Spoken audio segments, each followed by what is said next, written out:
The British Transport Police do ride the trains all the time, as well as patrolling the mainline stations and the underground. Plus our community support officers. They'll all be in high visibility clothes over the next few days. There'll be a lot of activity as we bring more officers on duty, including our search teams, our explosives dogs, and a whole range of different technical aids in order to keep the system safe. I'll take two more questions, one at the front and the last one at the back. Mr. Trotter, Derek Tedder from Sky News again. Can you just tell me what precautions are you taking for a chemical incident here? You know, we've heard that you've said this is a standard bomb in your eyes, but what precautions are you taking for any subsequent chemical attack? We have highly developed tactical options to deal with chemical, biological or radiological devices. We've got all the state-of-the-art kit in order to go into the systems wearing that, as have the other emergency services. We do a lot of joint working with all the blue light services, and we're quite convinced that if we do have such an attack, we're capable of dealing with it. Ken Knight. Yes, just to confirm, London Fire Brigade, of course, is equipped and trained with such equipment for deployment, and did deploy such equipment, but there is no suggestion, as has been said, that there was any CBRN nature of this terrorist attack, and we didn't have to deploy that equipment at all, but it was available and ready at each of the incidents. Last question there, please. Again, from the Wall Street Journal, for Mr. Paddock, do you know whether the bombs were left in the tunnels or were on the trains? And also, how are your officers investigating this being organized? Are they staying in their normal units, or are you creating a new structure to deal with this investigation? It would seem likely that the devices were on the trains, although that is to be confirmed by forensic examination. And we have anti-terrorist squad officers and specialist crime directorate officers who deal with the most serious offences in London deployed to all of these scenes investigating what has taken place. Okay, that's the end of this conference. Can I just say that while these people have been speaking, Casualty Bureau is now up and running. The telephone number is 0870 156 6344. But what obviously we do not want is an overload of the system again. So could we ask that people ring their family and friends first of all to see if they're safe and well before they contact Casualty Bureau. So the first point of call should be with family and friends on mobiles or via landlines to make sure they are well and safe before they call Casualty Bureau. That would assist us greatly. I don't think we'll be planning any more press conferences here tonight. However, we will keep that under review. It is likely, though, that we will run a press conference tomorrow morning or sometime tomorrow, and that again will be based here at the QE2 Centre. Thank you very much.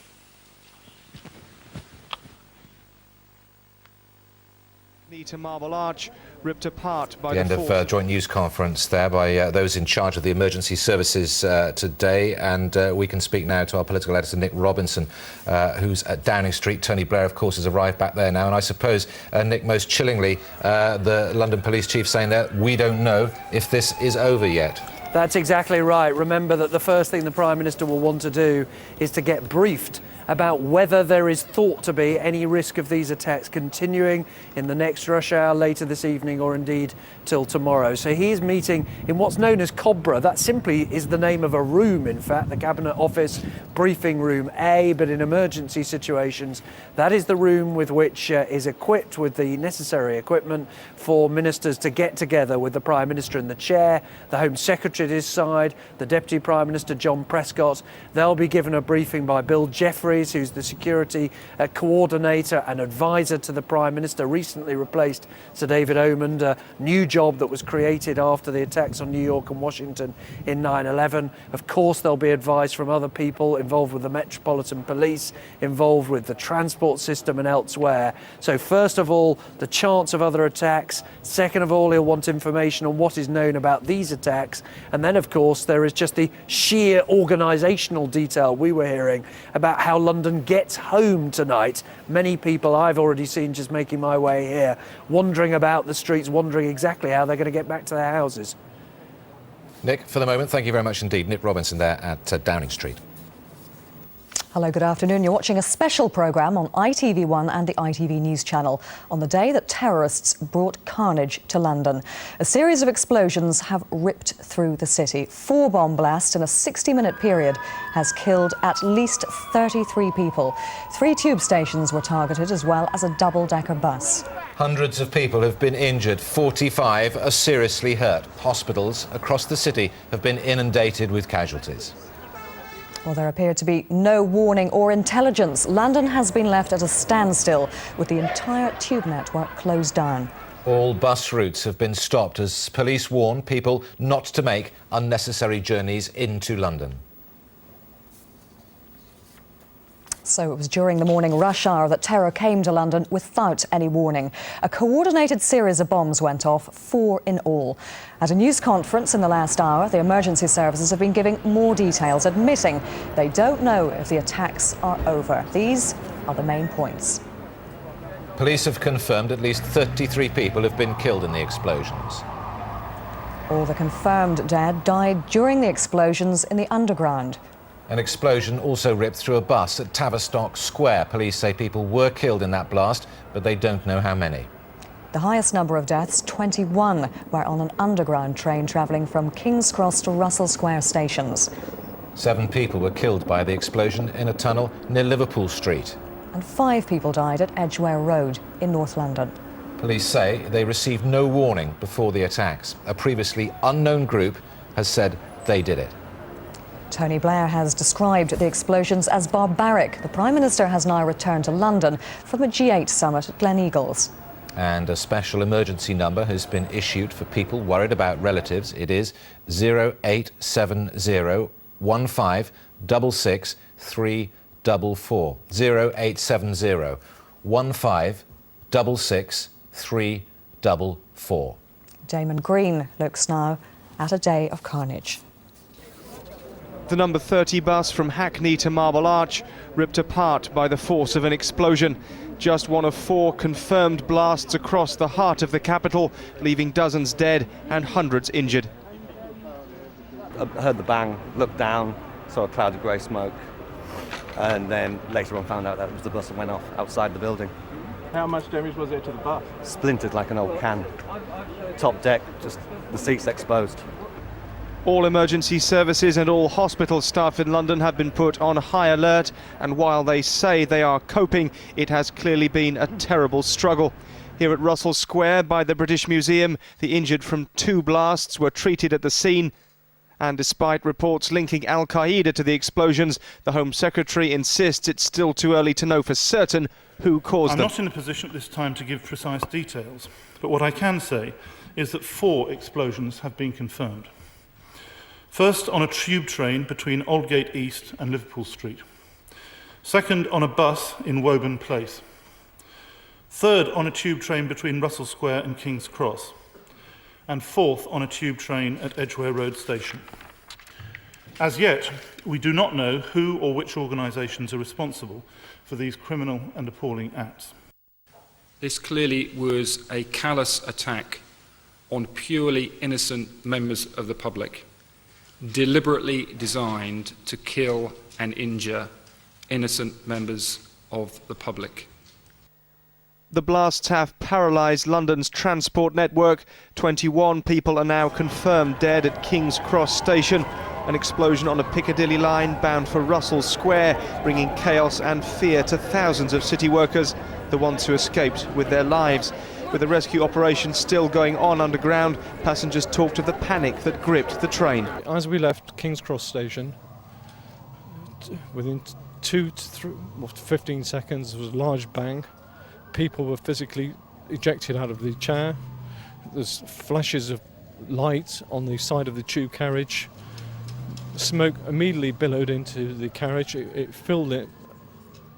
People started to scream because there was a burning smell, and everyone, to cut a long story short, thought they were going to die. People started saying prayers, praying to God, panicking, breaking the carriage windows with their bare hands, anything to get oxygen into the carriage, because more people tried, the more distressed they became. At Edgware Road Station in West London, an explosion caught passengers on 3 separate trains. 5 of them are confirmed dead. Passengers have helped each other to get above ground away from the scene of the original blast, and a second controlled explosion was later carried out on a suspect package.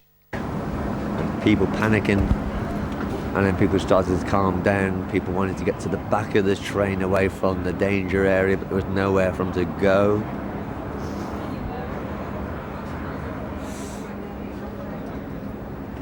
And then they took us off the train and made us walk all the way back past it all. Dead bodies on the tracks, train blown open.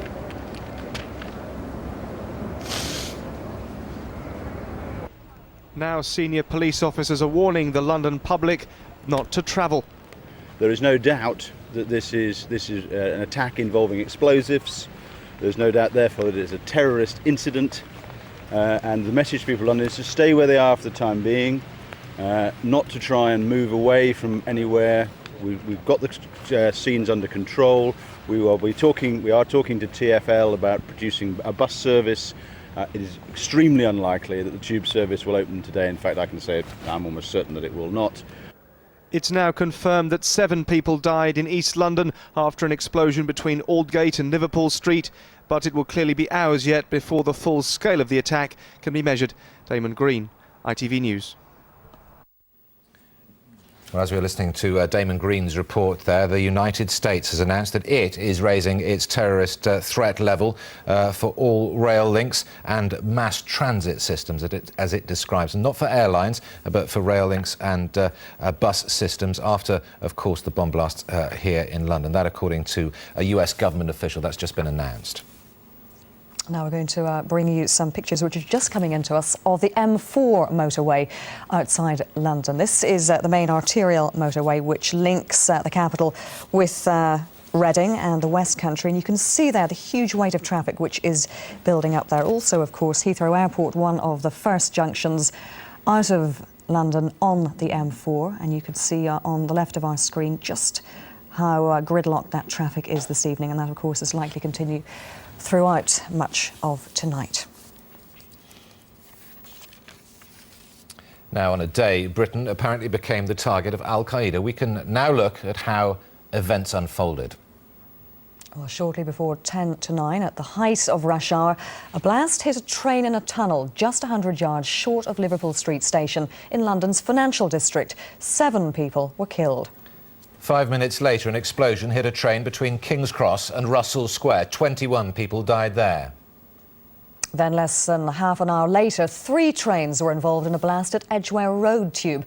Passengers on one train tried to smash the windows with umbrellas in an attempt to escape. 5 more people have been confirmed dead there.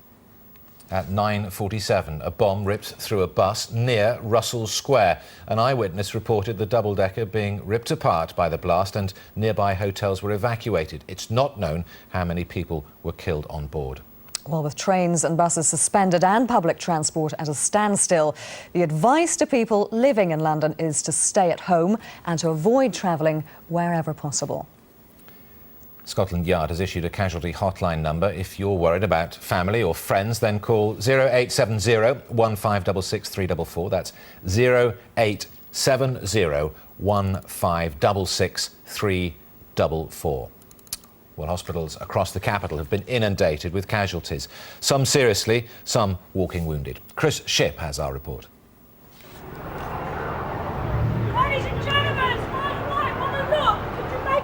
Right across central London, at each of the main trauma units, the injured were brought in, one after the other. The most seriously injured by stretcher. Emergency staff tested to the limit as they rushed to treat the wounded. Ambulance after ambulance pulling up to accident and emergency. Some of the injured able to walk, their clothes torn and stained with blood. Every one of the capital's hospitals on major incident alert. Ambulances queuing to gain access. The casualties kept coming in. But so did the doctors, nurses and surgeons, all reporting for work as the well-rehearsed emergency plans swung into action.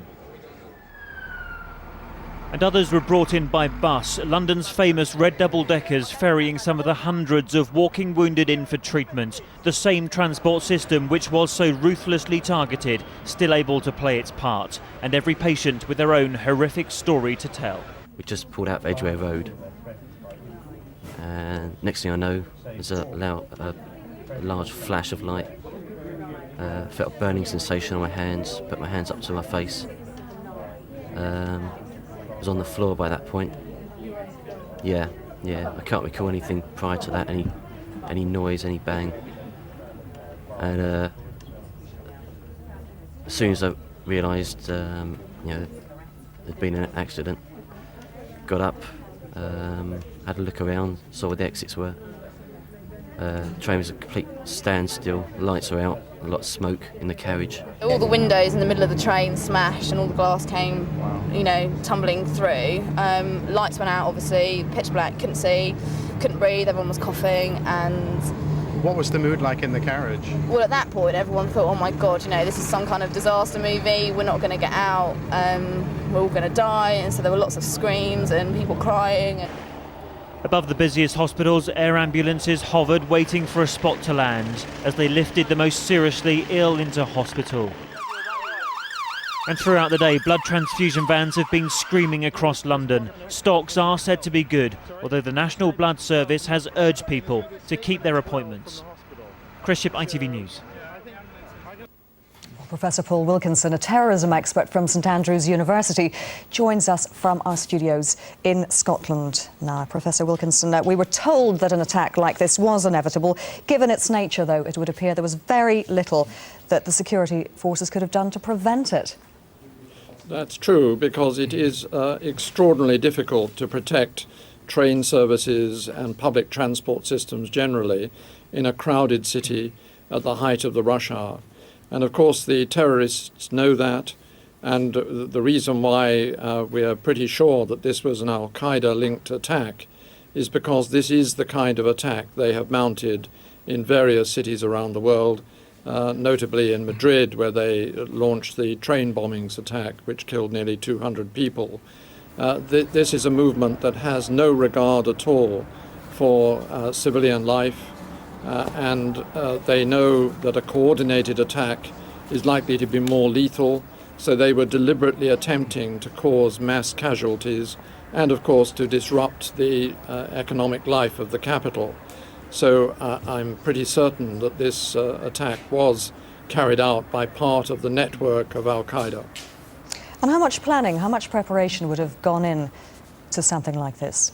Oh, I think many weeks of preparation, because clearly the timing and the logistics, getting the explosives in the right place at the right time, all that had to be carefully planned. And of course they've managed to hide their intentions, their plans from the police and the intelligence services. And that again is typical of Al-Qaeda. They are particularly good at maintaining a low profile, escaping notice among the public in a big city. And that is why they are such dangerous terrorist opponents for the police to deal with. And that is why we need maximum public cooperation and support to help the police. That means passing on every piece of information that might help to provide clues as to the identity and whereabouts of the people who planned and carried out this attack. We must remember that they are still at large, that other attacks on London and perhaps on other targets in the United Kingdom could be carried out, and it is therefore vitally important that the police pursuit of the people responsible for this is assisted by every possible means. Professor Paul Wilkinson, thank you very much. Thank you. You're watching the ITV News channel. The headlines: at least 33 people have been killed in a coordinated terrorist attack in London. 3 tube stations were targeted, as well as a double-decker bus. A previously unknown group called Al-Qaeda's Jihad in Europe has claimed responsibility for the explosions. Hundreds of people have been injured in the blast. 45 are seriously hurt. All London hospitals are on major incident alert. Right, let's cross now to Scotland Yard, New Scotland Yard, and our crime correspondent Dan Rivers is there. He's been harvesting information from the police all day. What can you tell us now, Dan? Well, very interesting, that press conference, to get a little more detail. The quick, rapid succession of these explosions and the way that they seem to have been timed to cause maximum damage, especially the one on the Edgware Road where they said 3 trains were damaged and a hole was actually knocked through into another platform. Clearly, whichever group carried this out has gone to a huge amount of planning and possibly surveillance on their targets to work out which trains would be the best ones to target, exactly which time would be the best time to strike to cause maximum casualties. The police insisting that they didn't receive any intelligence or warnings before these explosions went off. Brian Paddock was saying he's clearly shocked but not surprised. They have been telling us for months and for years that it's not a question of if but when, and clearly the day that everyone was dreading has finally come about.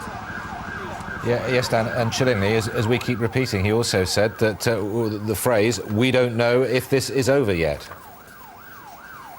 Yeah, I must admit, it's very nervy down here. There's still a lot of police cars. You can probably hear one in the background. There's an ambulance, actually. A lot of police cars have been zooming up and down. A lot of unmarked police cars with blue flashing lights speeding off, presumably investigating reported sort of, incidents, bags being left, perhaps. I don't know at the moment if there are any sort of operations or raids going on. When I asked earlier on, they said so far they had made no arrests and no operations have been in place. But the feeling you get down here is one of real tension and real nerves. There's another police car coming past just there. Not quite sure if that means something else is going on, but this has been sort of happening all for the last hour or so. A lot of police cars heading up that way, actually. Not sure if there's anything going on at the moment, but as I say, a very kind of nervy feeling down here at New Scotland Yard. OK, Dan, we'll leave it there for the moment. Thank you very much, but of course we will come straight back to you should we get any more information. Well, Dr. Shane Brighton is head of intelligence at the Royal United Services Institute for Defence. That is the UK's leading think tank on both national and international defence and security issues. He joins us live now from our Millbank studios. Dr. Brighton, thank you very much indeed for joining us. We understand that a previously unknown group, it is calling itself Al-Qaeda's Jihad in Europe, is claiming responsibility for the explosions. What are your thoughts? Well, I think it's a little bit too early to speculate about that claim. What I can say with some certainty is that this multi-seated and coordinated attack is very much of the Al-Qaeda signature. So it wouldn't surprise me if it did turn out to be valid, but at this time, as I've said, it's very early to say. Does it raise questions, in your view, about the quality of intelligence which is being used by the security forces in and around the capital at the moment? Well, I mean, clearly this can be regarded as, and will be regarded as, an intelligence failure, and there will be a concerted effort, I imagine, to look at all the evidence that emerges subsequent to this to see if anything could have been done. But I have to say, I think it's actually in the nature of intelligence that it isn't perfect. MI5 are charged with our domestic security in this country, but they're dealing with a diverse and difficult threat, and it is in the nature of intelligence that it can fail. How many suspects do you estimate police should or would be monitoring at the moment? Well, it's very difficult to say. I mean, clearly each of these devices would have been placed by at least one individual, if not 2 individuals, but then there would have been a larger, as it were, logistic train, a support group that would have helped them to do their work this morning.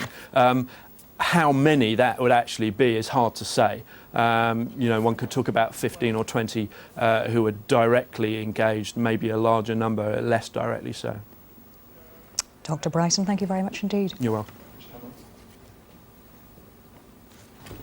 Well, for more insight into the kind of groups which might be responsible for today's attacks, we're joined in the studio by our Middle East correspondent, Julian Mannion. Julian, you've been studying that website for us this afternoon. questions about its authenticity. What's your view? Everybody is raising these questions, and it's right that the question should be raised. But on the other hand, the pattern of events, as all the speakers have been pointing out, does invite a particular kind of speculation. And that speculation at the moment has to lead us somewhere near the conclusion that this was a highly coordinated terrorist attack of the specific kind mounted by the group loosely known as Al-Qaeda, which has got, of course, its tentacles now throughout the Islamic world, and has carried out a series of similar style attacks in the recent past. The most spectacular, of course, being the Madrid train bomb, once again an attack against transport infrastructure with an absolute disregard. In fact, one could almost say specifically targeting civilians and trying to inflict the maximum number of casualties possible for political ends. And that, I'm afraid to say, has to be the top of the list as far as speculation about this particular tragedy is concerned. It's an organisation which has been perhaps rejuvenated by the conflict in Iraq. What do we know about its size and its state? We know very, very little about it. Frankly, we don't even know if its members really call themselves Al-Qaeda. This particular statement, for example, we have the secret group of Al-Qaeda, Al-Jihad in Europe. It's masqueraded under many different names, and in Iraq, for example, there's a group which calls itself Al-Qaeda in Iraq, and today, for example, they've claimed responsibility for murdering the Egyptian ambassador who was kidnapped a couple of days ago. But we don't really know whether among themselves they really call themselves these names, or whether these are just smokescreens designed to protect much more deeply rooted organizations. What we can say with certainty is that the tentacles of these groups stretch not only in Iraq, but right across Europe. That, for example, in the recent past, sympathizers of, let's call them these jihadist organizations, have organized the transport of volunteers from various European countries, including Britain, to Iraq in order to carry out suicide bombings.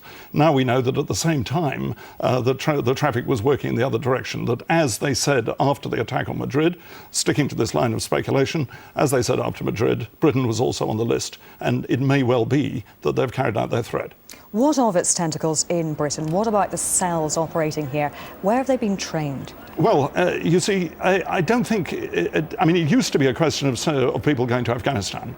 This was before the fall of the Taliban, and there is what is now a very well documented period in which people were actually trained in camps in Afghanistan. It may well be that the older leaders of the group are of that stock. Today, it's much less clear. Clearly, there is a great deal of international traffic, shall I say, of militants moving in one direction or another. They contact each other not only over the internet, but obviously in secret meetings in person. It may be that some of them have actually fought in Iraq. Others are maybe Saudis coming out of Saudi Arabia. And of course, Britain has particular historic links with Islamic communities in, for example, Pakistan and even the Pakistan-Afghan border. And I think that if we're to pursue what remains a line of speculation, the trail of this particular series may well lead back to the Afghan-Pakistan border, which we know is a hotbed of insurgency and still has the ability, or the groups there have the ability to train terrorists and put them in contact with other groups in, for example, Europe. But to say where are people trained, I'm afraid some of this maybe one would have to call on-the-job training. It's more how they're inspired, I think, these days than specifically how they're trained. Talking of inspiration, what of that talismanic figurehead Osama bin Laden? Well, he appears to be still alive. I say appears because he hasn't spoken himself for quite some time, but it's accepted by most security authorities in the United States that Osama bin Laden is still alive, as is his number two, Ayman al-Zawahiri, who did release a statement quite recently, calling, of course, for this continuation of the jihad against the Crusader states, amongst whom we are unfortunately implicated as far as they're concerned.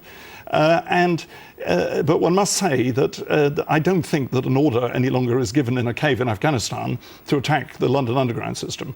This is an organisation which has mushroomed, it has spread, it has, I'm sad to say, acquired sympathisers and followers in a string of European countries and North Africa and, of course, throughout the Arab world. And one of the reasons it's had this success in a low level but still potent level of recruitment, we're not saying that all Arabs, all Islamists want to do this, far from it, but they have managed to build a core in these countries. And one of the main reasons for that, I'm afraid to say, is the continuation of the war in Iraq. Julian, thank you very much. Right, well, let's speak to our international editor, Bill Neely, who this morning, when the attacks happened, was with the G8 summit at Gleneagles. He's been making his way down to London. We'll move on to terrorism issues, Bill, in just a moment. But first, you, like many people, is caught up in the chaos that, nearly 8 hours after the first explosion, still rings London. Yes, I think the ripple effect is being seen here. I've just come from Heathrow, and the main motorway west past Heathrow and into London is absolutely chock-a-block. Traffic jams, it seems, going on for miles. The other interesting thing is the presence of many anti-terrorist police at Heathrow Airport, much more visible than normal, all carrying weapons, all on high alert, because nobody knows whether it's over. There may be other attacks to come. We simply don't know. But the police at the highest alert level at Heathrow, and the traffic going into London is, as I said, absolutely jammed. And of course, we've established throughout the day, by what the police are telling us and others, that the level of alert was not raised over the last couple of days, given the G8. No, and I suppose many people might find that surprising, given the gathering of the world's most powerful men at Gleneagles. But we have to, we all put our trust in MI5 and the anti-terrorist police in Scotland Yard. They know what they're doing.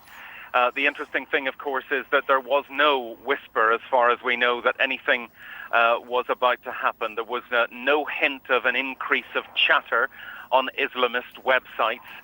Nothing of that kind. And just to add to what Julian Mannion was saying, and the terrorism expert you had on before him, I mean, what struck me almost immediately was how similar this was to the Madrid attack, which I covered last year. Almost exactly the same timing, just before 9 o'clock in the morning, when the trains are packed, when the rush hour is in full swing. At Madrid was 10 bombs on 4 trains.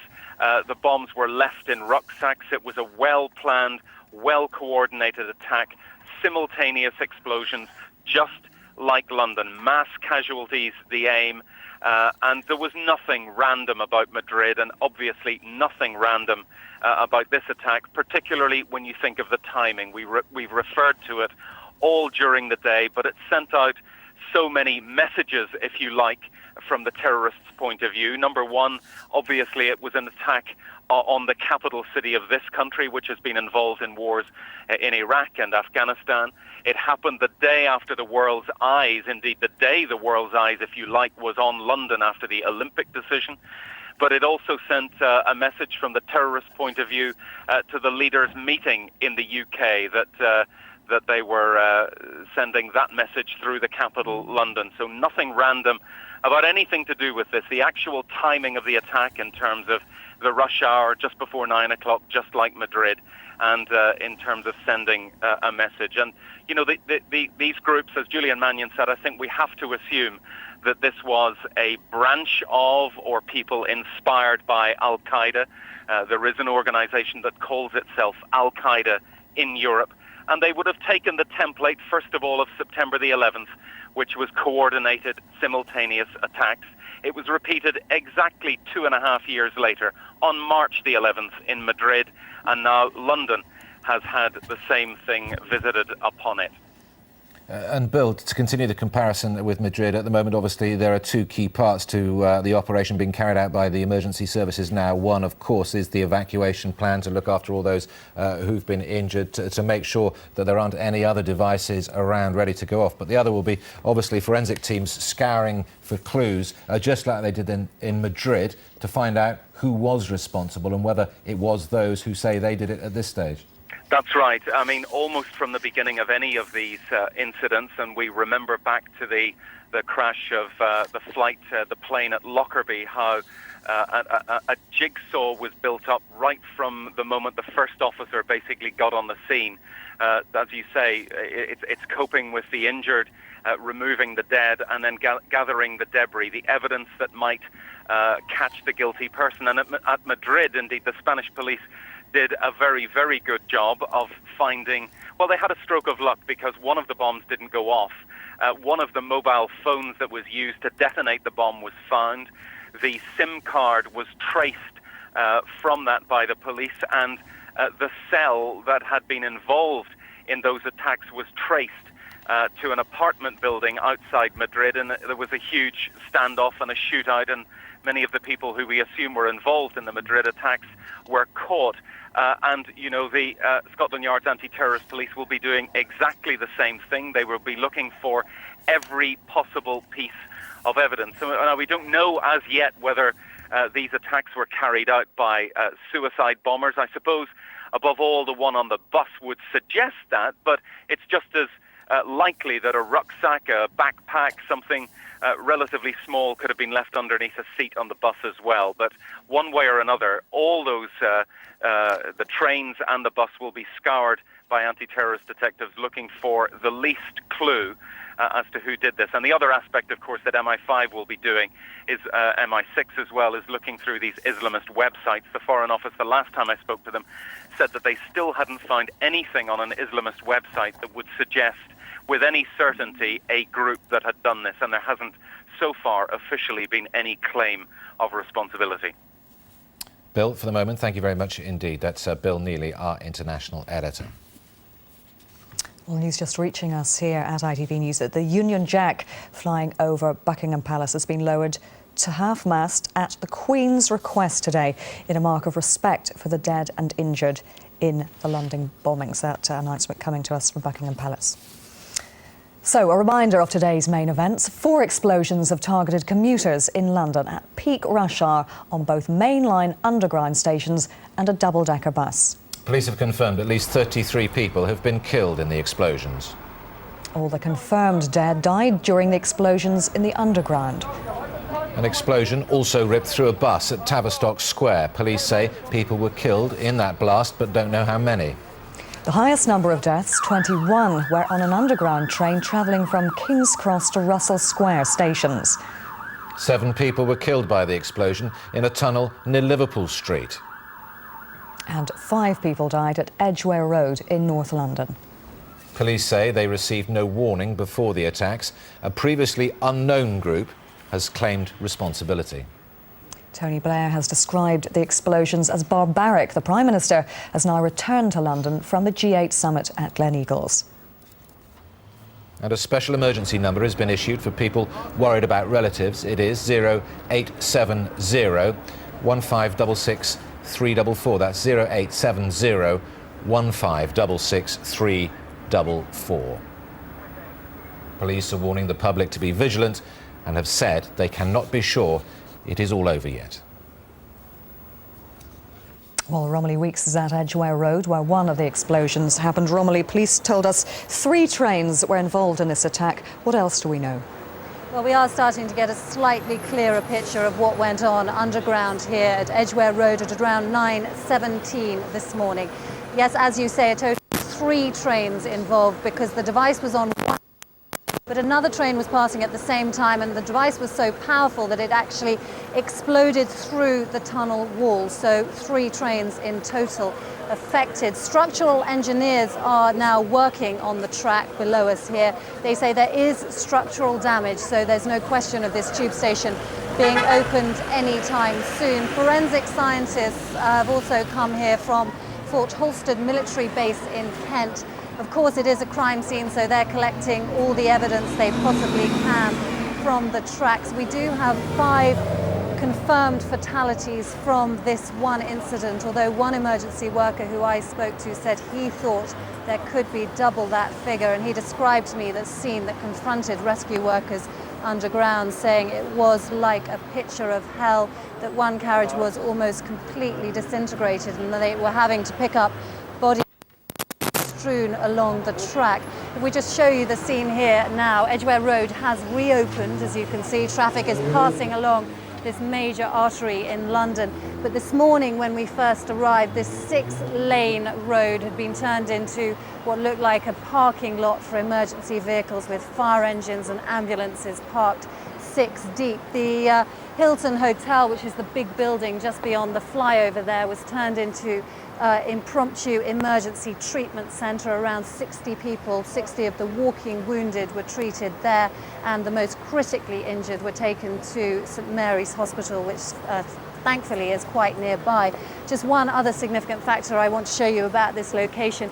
We are incredibly close to Paddington Green Police Station, which is the UK's highest security police station. It is where terrorist suspects, including Al-Qaeda suspects, are questioned.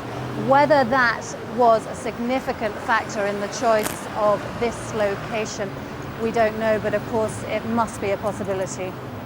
Romilly, thank you very much indeed. Well, all day casualties have been taken to London's many hospitals. They've all been on high alert throughout the day. Nick Martin is at the Royal London Hospital. Nick. Yes, well, the doctors, the nurses and the medical staff, for them the work continues here on what has been a very difficult and testing and emotional day for them. I've been here since about 11 o'clock this morning. We followed many of the walking wounded and more seriously ill patients entering the hospital here, some with severe injuries. It was a distressing sight. Many of the less severely injured have now gone home to, no doubt, their families, thankful to see them alive. I'm joined now by one survivor, Michael Henning, who, Michael, you were on the train, one of the trains which was bombed. What was it like? It was a very surreal experience. I normally get off at Liverpool Street and I'd normally get off the train about an hour earlier, but I had a meeting which I needed to go to Tower Hill, so I got on a Circle Line train heading towards Aldgate. Seemed quite ordinary. I went to get on the carriage where the bomb had gone off, but fortunately for me it looked busy, so I decided to walk down to the next doors and hop on there. I saw a flash of yellow and lots of what appeared to be silver lines, which turned out to be the glass flying through, and I got knocked off my feet and turned to my left down to the ground. It all went very dark. And for moments there was silence after that. Just describe the scene after that. I believe the tunnel lights came on and there was a little bit of light. Our carriage was full of smoke and dust, and there was just absolute panic. There was screaming. We were trying to tell people to calm down, which they eventually did, and most people sat down and sat on the floor, sat on the seats. And then we could hear the screaming coming from the carriage just in front of us who took the full blast. And there was people trapped, twisted, there's bits of the carriage missing, seats missing, and people covered in blood and no help. Now you're standing here now, this must be quite surreal. I mean, looking back with some reflection, I mean, it must have been a very strange day indeed. Strange is certainly one word. I just feel a very, very lucky man. I was nearly would have been sort of feet away from where it went off. I was within 10 feet, but fortunately on the next carriage, I just feel very, very lucky. I've seen some terribly injured people today. Michael Henning, thanks very much for talking to us, and we wish you all the very best. Thanks. Well, just to give you somewhat of an update from the Royal London Hospital, this is the latest information we have. The Trust says it's still treating 75 patients. Most have minor injuries such as superficial cuts. 10 patients are still in a serious condition, 6 are critical. And overall today, it's been a very busy day, more than 200 patients, but the Trust has praised all of its staff for its sterling work in what has been very difficult times. Nick Martin at Royal London Hospital, thank you. Well, joining us from our Westminster studio is the Shadow Home Secretary, David Davis. Good evening, Mr. Davis. A chilling admission from the police this evening that they don't know if this is over yet. Not the most reassuring message for Londoners. No, but it's the most sensible one to give, because we really don't know what the full plan is, and if people started moving around and we had another series of bombs, then that would be a terrible outcome. It's obvious, I mean, from some of what your experts have been saying to you already, that this is a very carefully calculated, evil and calculated action on the part of this organisation, designed to maximise the number of deaths and injuries, designed to maximise the amount of disruption of life in the capital. And so the police are being properly cautious. Given the fact the G8 summit was taking place, do you think the level of alert in the capital should have been raised? Are you happy that everything that could have been done to prevent this was? Well, it's a little too early to do the post-mortem on the whole thing, but I mean, what is now evident, but it's easy with hindsight, is that the Al-Qaeda, if that's who it was, picked London as a target at its softest moment, when the attention was all on Gleneagles, when no doubt a great deal of our security effort was quite properly on protecting Gleneagles, and of course when the eyes of the world were on us. And all one can conclude from this, and I'm as much in the dark as you are in many ways, all one can conclude from this is this was a completely unknown cell or a completely unknown set of operatives at work, and we simply didn't know about it. And under those circumstances, this can always happen, and under those circumstances there's very little the security services can do except pick up the pieces afterwards and try and track them down afterwards. David Davis, thank you very much. Thank you. Right, let's take a look at the latest developments this afternoon. At least 33 people have been killed in a coordinated terrorist attack in London. 3 tube stations were targeted, as well as a double-decker bus. Police say there was no warning. A previously unknown group called Al-Qaeda's Jihad in Europe has claimed responsibility for the explosions. An emergency number has been issued for people worried about relatives. That number is 0870 156634. 0870 156634. Jonathan Wills is at the scene of one of the explosions at King's Cross. Jonathan? Steve, good evening. I can tell you that some news we're just getting here within the last 5 minutes is that these safety cordons just over my shoulder have been extended at Woburn Place. We heard perhaps that this wasn't all over, and that may be still the case. An unidentified object has been found there. That's about 500 or 600 yards down over my shoulder. Here at Russell Square, what we are seeing is a very different picture from that which greeted us this morning. No longer is this a rescue operation, this is a recovery operation. So any more bodies that actually come out of Russell Square Tube will add to the 33 told. There's certainly no sign at this stage of survivors coming out of here. Very different, as I say, to the picture that we gathered this morning. I've been at King's Cross before making my way down here, but similar in both locations. This morning it was a case of the injured coming out of both of these particular tube stations, and King's Cross at the tube as well there, and a variety of different pictures being set. Initially, the emotions very different as the day has progressed, but when we got there, as I say, this morning, it was a case of blackened faces, shock and horror from those people who came out to speak to us, and it was almost an outpouring that they wanted to speak to us. They wanted to tell us exactly of the horrors that had happened at that particular time and why it had happened. And at that stage, obviously, and to this moment still, we don't know. There was a young mother I spoke to who was afraid that she might never see her baby again. I spoke to then a man who actually talked about the calm that actually descended over the carriages after the initial explosion that they felt, before then leaders came forward, pushed open the glass, kicked the glass in and led the passengers, some up here to Russell Square and others out to King's Cross as well. And still there was this question of why.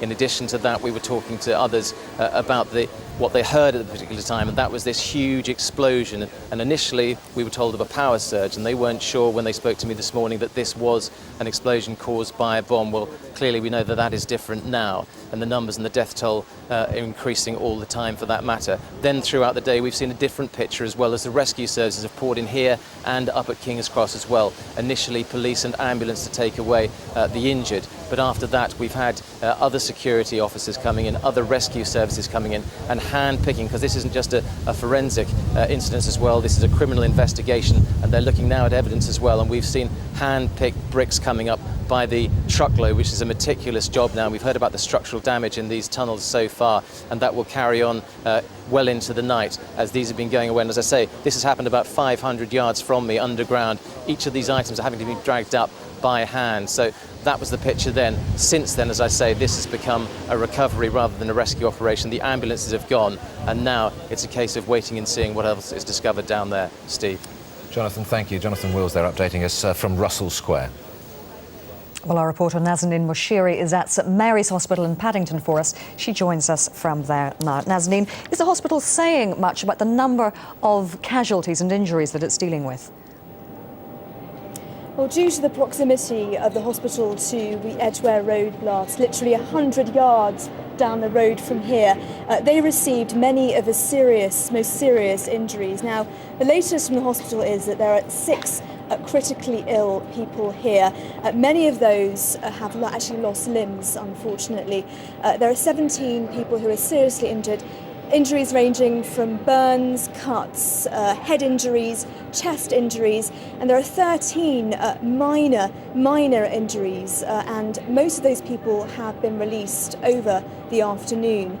Now, I have actually spoken to the hospital and they've said they're coping very well. The nurses and doctors obviously been working overtime. They're fully staffed today. It's a very, very world-renowned hospital here at St Mary's. They have about 3,500 staff. They found out about the incident about 40 minutes before people started arriving here. Many of the key staff here received text messages, so they knew about the incident. They set up a special patients liaison room as well as a room to deal with the crisis and the emergency here. We are getting updates throughout the afternoon. We're expecting a statement at 6 o'clock later, but obviously because of proximity to the Edgware Road blast, we do have some critically ill people here currently being treated by doctors and staff. Nazanin, thank you very much indeed. Well, before Nazanin, we heard from Jonathan Wills. He was at Russell Square, scene of one of the blasts. He said that very definitely there was a recovery operation going on there rather than a rescue operation. We can talk now to Geraint Vincent, our correspondent at King's Cross Station. And is it the same story with you, Geraint? Well, just first, Steve, I just want to tell you that there is a really extraordinary atmosphere here, very eerie. This is King's Cross, you know, a massive great crossroads in the middle of London, a major tube station, a mainline train station, and it's just very quiet. Of course, the whole area has been cordoned off, but there are thousands of people trying to make their way from A to B, and if I just ask the cameraman to move around here, and you can get a look at the number of people who are making their way home, making their way back to the office, but it is still a very quiet atmosphere, even though there are very large numbers of people. People here obviously know that nearly 24 people lost their lives in the murderous events here that took place this morning. In terms of the station itself, well, as we heard earlier, very much the rescue operation has turned to a recovery operation. Earlier on this afternoon, we saw trucks of rubble being taken away from the site. There were priests moving around in front of the station concourse. Now, though, I think this is very much a crime scene. Judging by the number of ambulances, there haven't been any ambulances coming out of here. This is the main thoroughfare out of the crime scene here on Pentonville Road. We haven't seen any for about 2 hours now. So I think, as I say, very much a crime scene now. The police concentrating on who did this and how it was done. Geraint, we know that the police are saying they don't know if this is over yet. Is that something that the people that you've just shown us, that the people who are milling around the area are aware of or are concerned about? What are they saying to you? Well, I don't think there is a great deal of concern that further attacks could happen. Certainly that's not the impression that we're getting from the police here. The blast here that took place this morning, we think, was the second blast of the day after the one at Aldgate Tube. The bomb went off when the train was about a few hundred yards from the station platform. Survivors here that we've spoken to have talked about lots and lots of smoke, fire, people being burnt, and trying to smash their way out of the windows of the tube carriages with whatever they had to hand. High-heeled shoes, in one instance. Just sounds like an absolutely hellish situation in which 21 people so far have lost their lives. OK, Geraint, thank you. Geraint Vincent there, updating us from King's Cross Station. Our reporter Emma Walden is at the QE2 Conference Centre in Westminster now, where the emergency services recently held a news conference. Emma. Well, Layla, that conference began by a confirmation of the timetable of exactly what happened this morning. They said that at 8:51 there was an explosion on the Central Line in the Liverpool Street, Aldgate East area. 7 confirmed fatalities there. At 8:56, between King's Cross and Russell Square, another explosion, 21 people killed in that explosion. At 9:17, a Circle Line train between Edgware Road and Paddington was also subject to an explosion. That involved 3 trains because it actually blew a hole through a wall into another train. There were 5 fatalities there, so that brings a total of 33 fatalities on the tubes. Then at 9:47 there was another explosion explosion on that bus at Upper Woburn Square, the corner with Tavistock Place. At the moment, they're not confirming how many, but people definitely did die in that incident. It was the number 30 bus travelling from Hackney to Marble Arch. Well, all the emergency services involved in the operations this morning were represented here today. London Ambulance Service confirmed that they treated 45 patients with serious or critical injuries. That included burns, amputations, chest and blast injuries, obviously because of the explosions, and fractured limbs. In all, 300 minor injuries were also treated. 100 ambulances were involved with 250 staff, and they're asking people not to call 999 unless something is happening which is life-threatening at the moment, so that they can cope with what's continuing to happen. London Fire Brigade said that their officers witnessed some horrific, harrowing scenes and performed magnificently in the face of that challenge. Well, I'm joined now by DAC Brian Paddock from the Metropolitan Police, who obviously have been a key part in this whole operation. DAC Paddock, thanks for joining us. Obviously, the London emergency plan has been in place, and this is what it's there for. Absolutely. We have rehearsed with the police forces across London, British Transport Police, City of London Police, the Fire Brigade, the Ambulance Service and all the other agencies for exactly this sort of scenario. And whilst it came as a shock to us today, it wasn't a surprise, and we put the plan into place, we put it in very quickly, and it has run exactly as we would want it to. What sort of numbers of officers were involved, and has it been a problem because some have obviously been up at the G8 summit? We sent 1,500 officers up to the G8 summit from London. We have 31,000 police officers in London. So we've had more than enough police officers to cope with this emergency, and we will have enough officers to cope with members of the public's 999 calls to the police, both during today and into tomorrow. Now, people have sort of talked about the fact that the security status was actually lowered about a month ago to the second highest level. In light of the G8 summit, in light of London winning the Olympics yesterday, was that the right thing to do? Should we have been on the highest alert? Clearly, we review the state of alert on a daily basis. Whenever any intelligence comes in of any nature, from the security services, from foreign governments, wherever it comes from, we take that into account. And on the basis of the intelligence that we had at the time, we believe the security status, the security alert state, just before these incidents happens, was the right one. London Underground's Tim O'Toole confirmed today that obviously it'll take some time to get back to normal. Those scenes of those explosions now been treated as a crime scene? Absolutely. We've had considerable success in the past with Irish Republican terrorism, where we've had explosions in London. And the forensic work that our scientists have been able to do have led to the conviction of people for terrorism. And clearly we will make every effort we possibly can to bring the perpetrators of these horrible crimes to justice. What sort of officers have been involved, and what will they be doing from now on and this afternoon and into this evening? We have a whole range of officers. We have experienced detectives working on the investigation, looking at the forensic evidence, looking at closed-circuit television evidence. We will have uniformed officers on patrol in and around the transport network, on the streets of London, to reassure the public. Everybody in the Metropolitan Police Service will be putting their effort into making sure London is as safe as possible. You talked there about numbers of officers before. Have you had to pull people in, off-duty officers, people from elsewhere, or have you coped? We were able to cope with the numbers of officers that we had on duty today. Although this has been a terrible, terrible tragedy for those involved, and our hearts go out to the friends and family of those caught up in these incidents. But they have been in fairly restricted areas of London, pretty limited geographic areas. And we have, as I say, sufficient officers to maintain the safety and security of the capital despite these incidents taking place.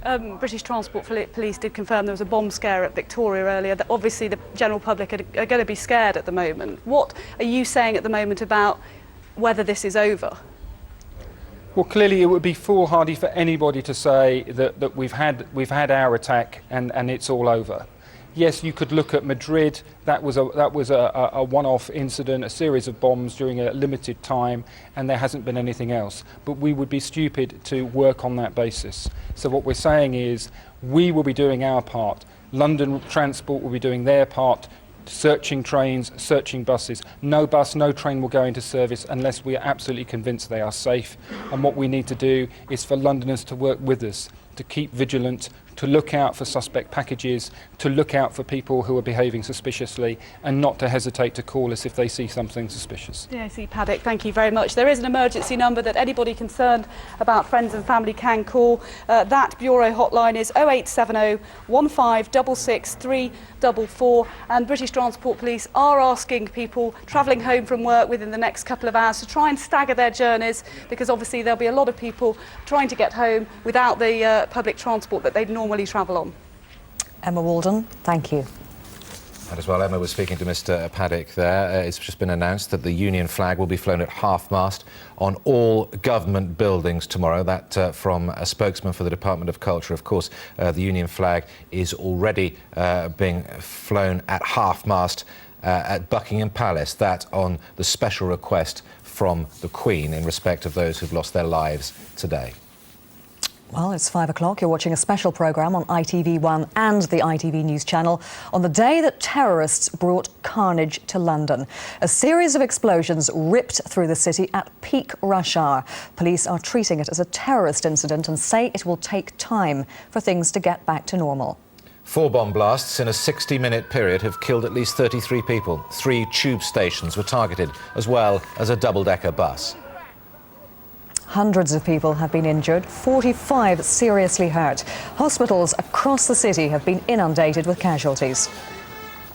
There appeared to be no warning or intelligence. London has been left at a standstill with the entire tube network closed down.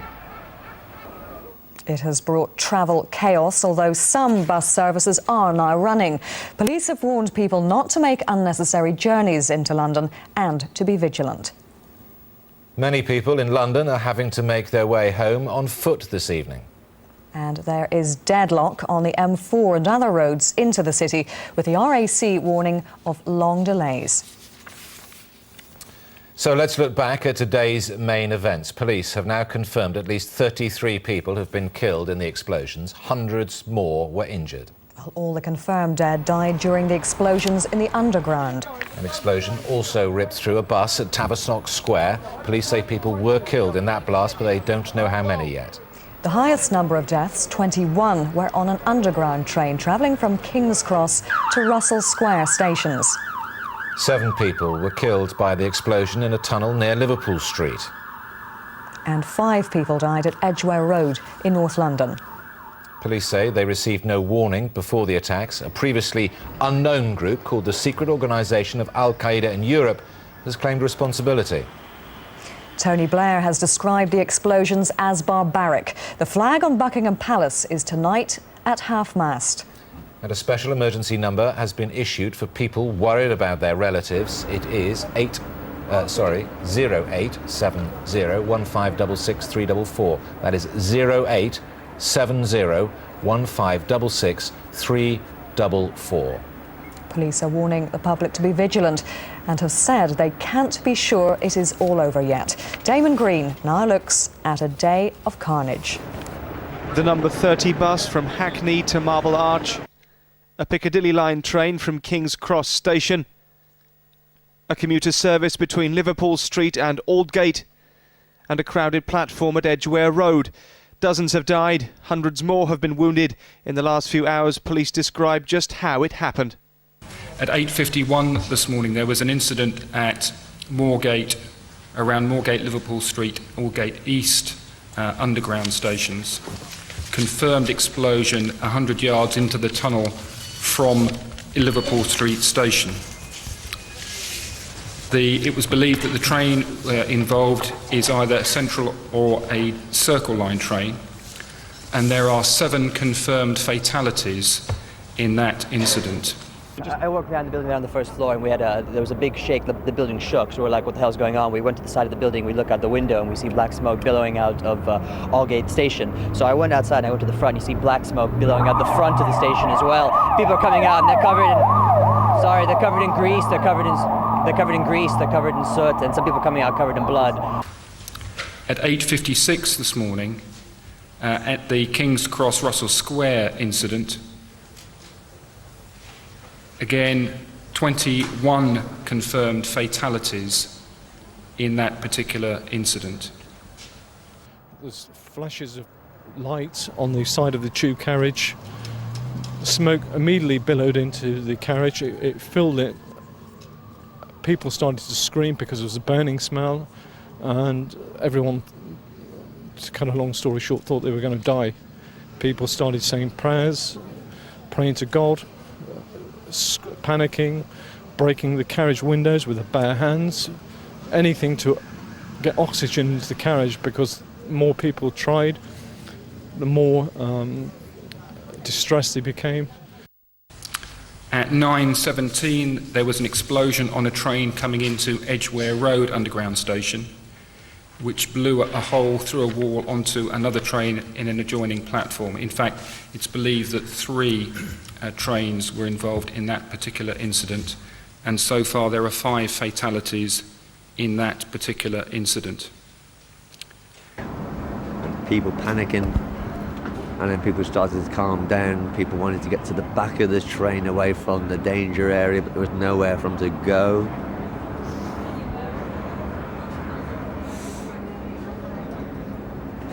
And then they took us off the train and made us walk all the way back past it all. Dead bodies on the tracks, train blown open.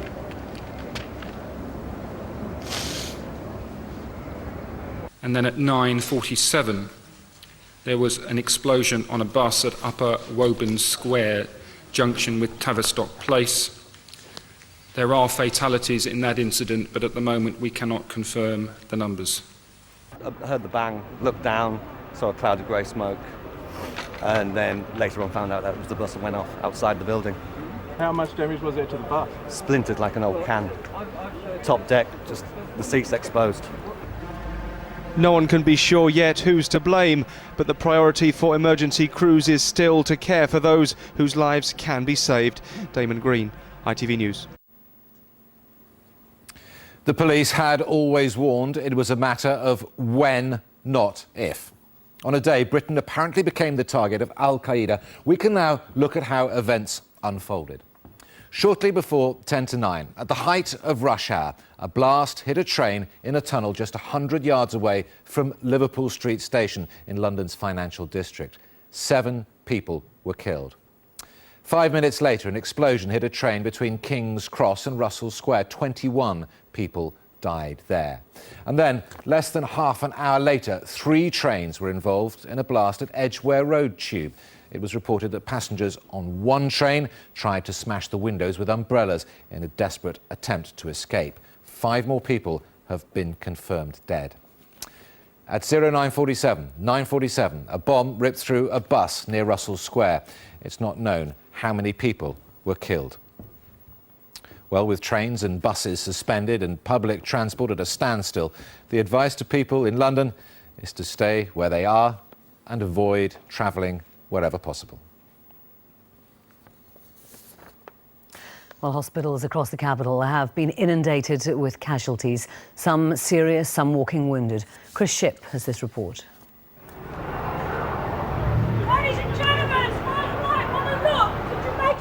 Right across central London, at each of the main trauma units, the injured were brought in, one after the other.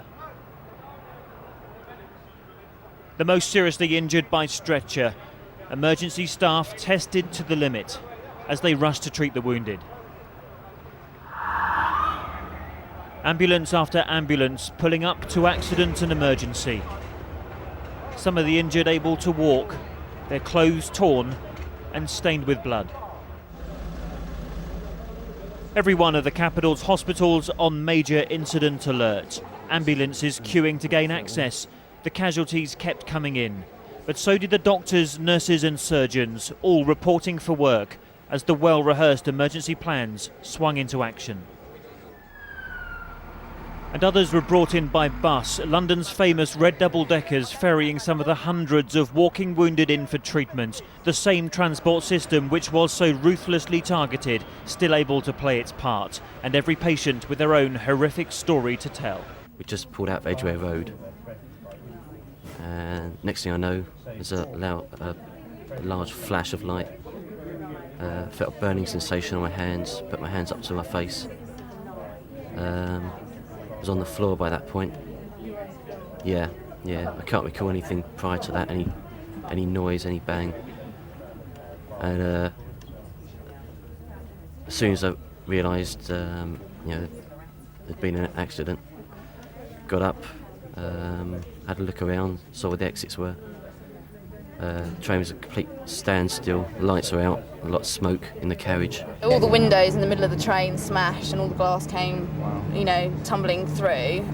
Lights went out, obviously, pitch black, couldn't see, couldn't breathe, everyone was coughing. And what was the mood like in the carriage? Well, at that point, everyone thought, oh my God, this is some kind of disaster movie, we're not going to get out, we're all going to die. And so there were lots of screams and people crying. Above the busiest hospitals, air ambulances hovered waiting for a spot to land as they lifted the most seriously ill into hospital. And throughout the day, blood transfusion vans have been screaming across London. Stocks are said to be good, although the National Blood Service has urged people to keep their appointments. Chris Shipp, ITV News. Right, let's cross live now to our reporter Jonathan Wills at Russell Square. Jonathan. Steve, well, this recovery zone has had a latest development. That is within the last 10 minutes. Tunnel reconstruction equipment has arrived here to try and assist in the development of what is taking place underneath our feet, about 500 yards from here, where the explosion took place at 9:17 this morning. We've heard that there was structural damage. We saw it with our own eyes with the amount of rubble that was brought out by the rescue workers, both here at Russell Square and up the road at King's Cross as well. And now we have to wait and see what developments are going to take place. It was initially a rescue site, as we saw the ambulances arrive this morning between 10 o'clock and all the way through to midday. After that, we saw the rescue services as well develop as fire engines came along, and also we obviously heard the eyewitness accounts of exactly the force of this explosion that took place in between the three tunnels for those people, those 21 who died initially, and the many hundreds who have been injured. And still the figure hasn't been put on that, but the numbers that we saw clearly that there's hundreds, and there may still be a further rise in the death toll, which stands at, as I say, at 21 as far as this tube explosion is concerned, but 33 in total, and we do, I'm afraid, expect that to rise as well. But the latest development, as I say here, is that the tunnel equipment has arrived to try and assess the extent of the damage. But in addition to that, we've also heard that the accident cordons that are here at the moment behind us have also been extended, because we've heard unconfirmed reports of another unexploded package which has been found in another bus just at the bottom of Woburn Place. That's unconfirmed, I have to say, but in addition to that, we've also heard that these security cordons are likely to be left in place for at least the next 2 days as well. So there will be a vast amount of forensic work going on here to assess not only the extent of the damage, but also gathering evidence. Steve. Jonathan Wills, thank you. Well, let's cross live now to our correspondent Dan Rivers, who's at Scotland Yard. Dan, some serious questions being asked there.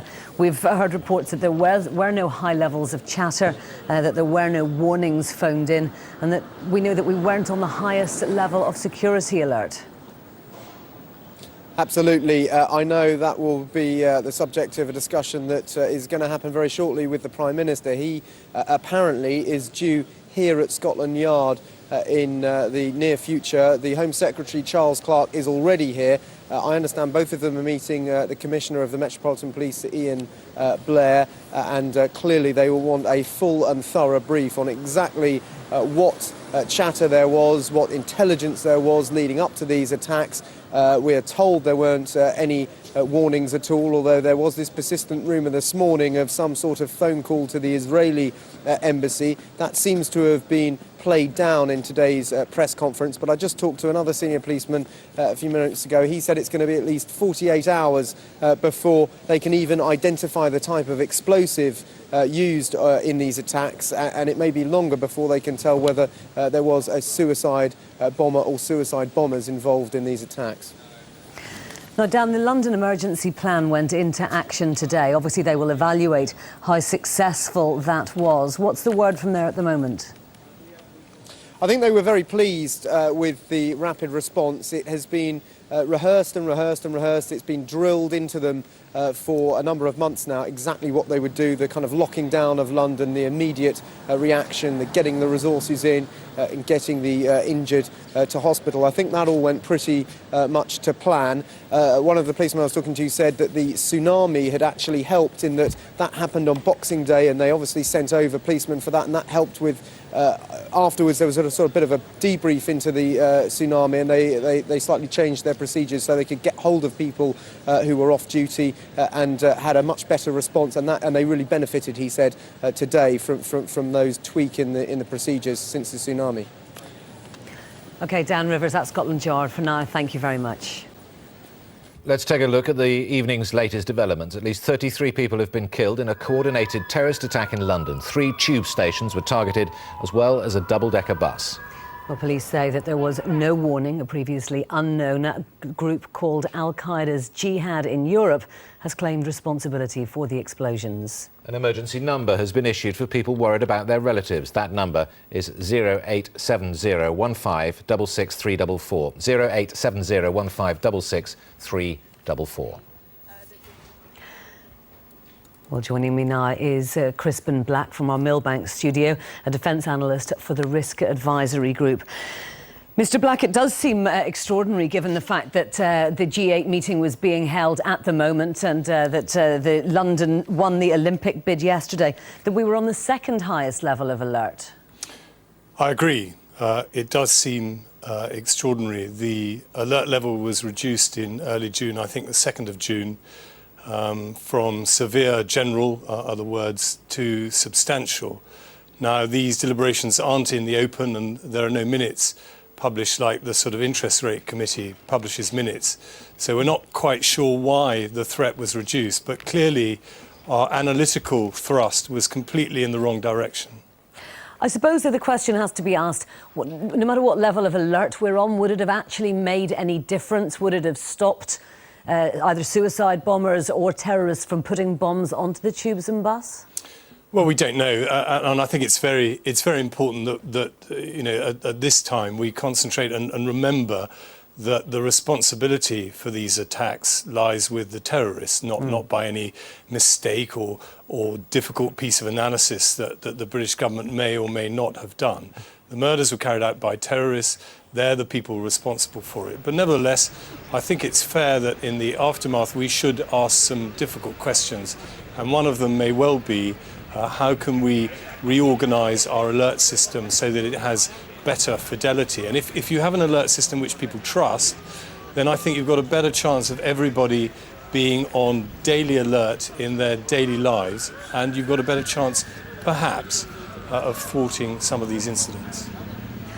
Now, Mr. Black, we know that the police say that there is no one left trapped underground, that the emergency services have taken all the injured to hospital, and we believe that all the dead bodies have been removed. So now really it is the time to search for evidence. I believe that will be a painstaking process. It may well be that some of the evidence that's found here could lead to the perpetrators of this attack. Absolutely, and I think it's been a hideous day for all of us. We're all Londoners as well. But once terrorists come above the parapet and attack in this way, they have to move slightly more in the open. They might have excited the suspicions of the authorities or the suspicions of other members of their communities. And when they carry out murders with bombs and things like this, you've got fixed in time and space a forensic crime scene that the experts, I mean the world-class experts at Scotland Yard, have a good chance of unearthing some kind of lead from this that should lead them over time to the perpetrators. Okay, Mr. Black from Millbank, thank you very much for joining us. We just received some pictures here at ITV News, the latest pictures from Russell Square. Jonathan Wills, our reporter there, was explaining that he'd just seen some heavy equipment going into the underground station. The underground station is there on your left-hand side, and the heavy equipment is drawn up outside. We think they're taking that inside to shore up the tunnel so they can begin investigations in there. Yes, we were told earlier on, I think in the press conference, that there was structural damage at the tube station there. And so obviously it's a tube station that won't be able to be opened anytime soon, I think were the words that were used. And so as well as the obviously vital job now of searching for clues, searching for evidence, there also comes the idea of repairing the structural damage that's been done by the blast today.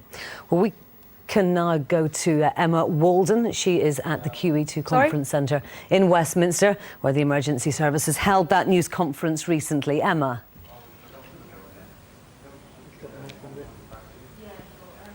Emma, are you hearing us? Emma, can you give us the latest from there?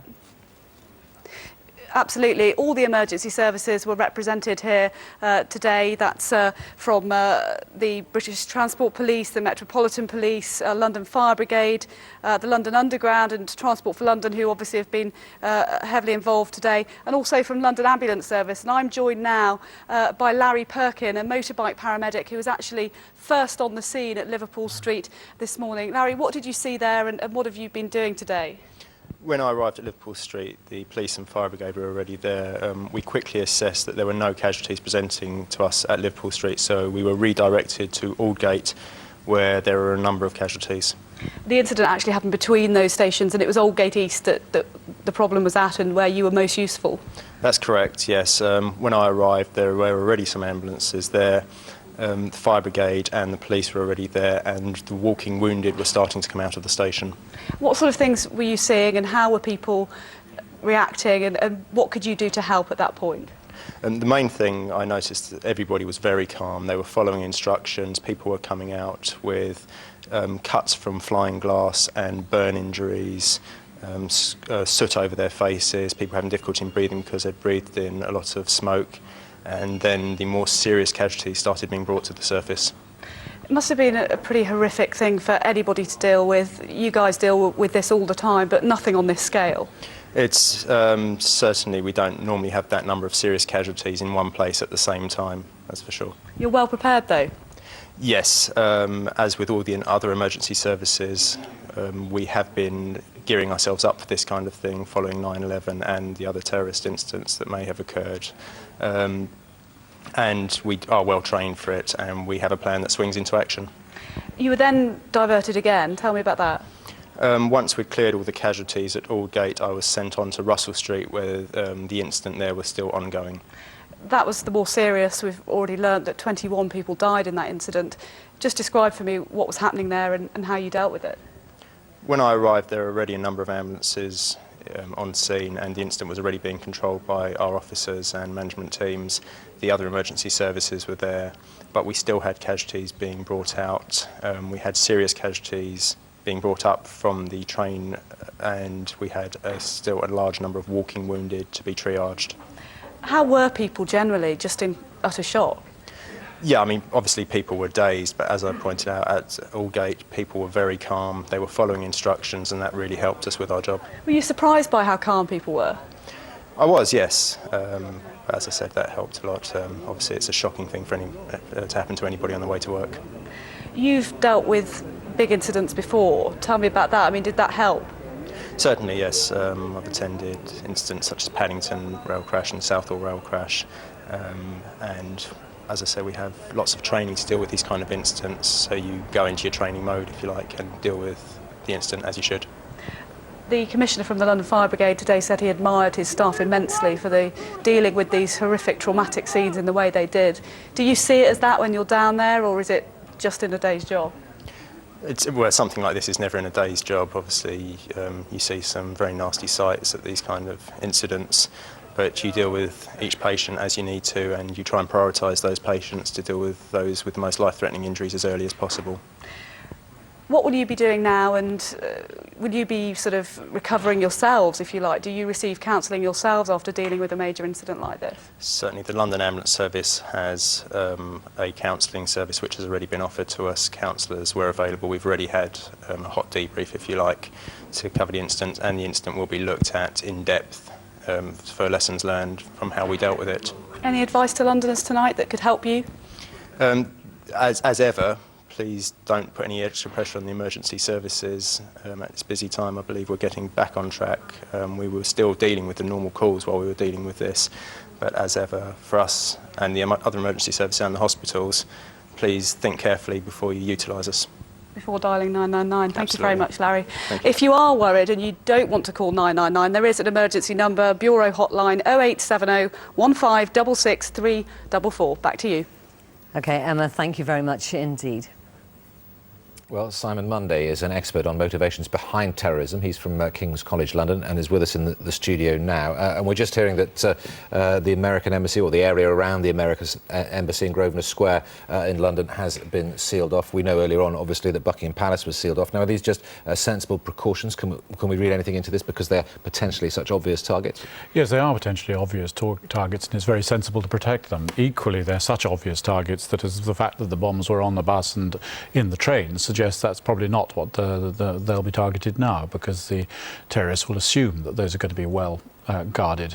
If they're not well guarded, well, then that's our fault. But one suspects they are. OK, well, one of the many things that came up in the news conference this afternoon was put to Mr Paddock there, whether it was possible that suicide bombers were responsible for the blasts in London today. He said he didn't know. From what you've seen, from the evidence that we can tell so far, what do you think? Well, from what's gone on so far, it would be surprising if they were suicide bombers, but not at all impossible. There haven't been many examples, in fact, very, very few examples of suicide bombers in Western capitals, and one very much hopes that there are not in the future. There's a different feeling, I think, over here to what suicide actually means and what it means in this context. But you're suggesting by saying that you think those responsible for this are of European, well, not of European origin, but maybe Europeans or have been living here for some time. It's very difficult to say anything like that and to draw any conclusions about exactly who did this. You can draw very good conclusions about perhaps why, but not who, and therefore, until you have some idea of exactly the backgrounds of the people who did it, whether they are people who do live here and were trained outside, whether there are people who've come here, whether they are people who are indeed sympathisers from Britain and have been here all their lives. It's quite impossible to say at the moment. It's equally impossible to say, until you really have the evidence of the forensic evidence, whether this was suicide bombing or whether it was indeed a remote controlled bombing. I would think that just from the feel of it, the number of bombs at the same time, the planning that goes into that, that it would be more likely to be a remote controlled bombing than a suicide bombing. OK, for the moment, Simon Munday, thank you. Well, let's cross now to our political editor, Nick Robinson. He is in Downing Street. Nick, the Prime Minister obviously back in London and due to make a statement. That's right. What's happened is in the last few minutes, a camera was summoned into Downing Street without reporters.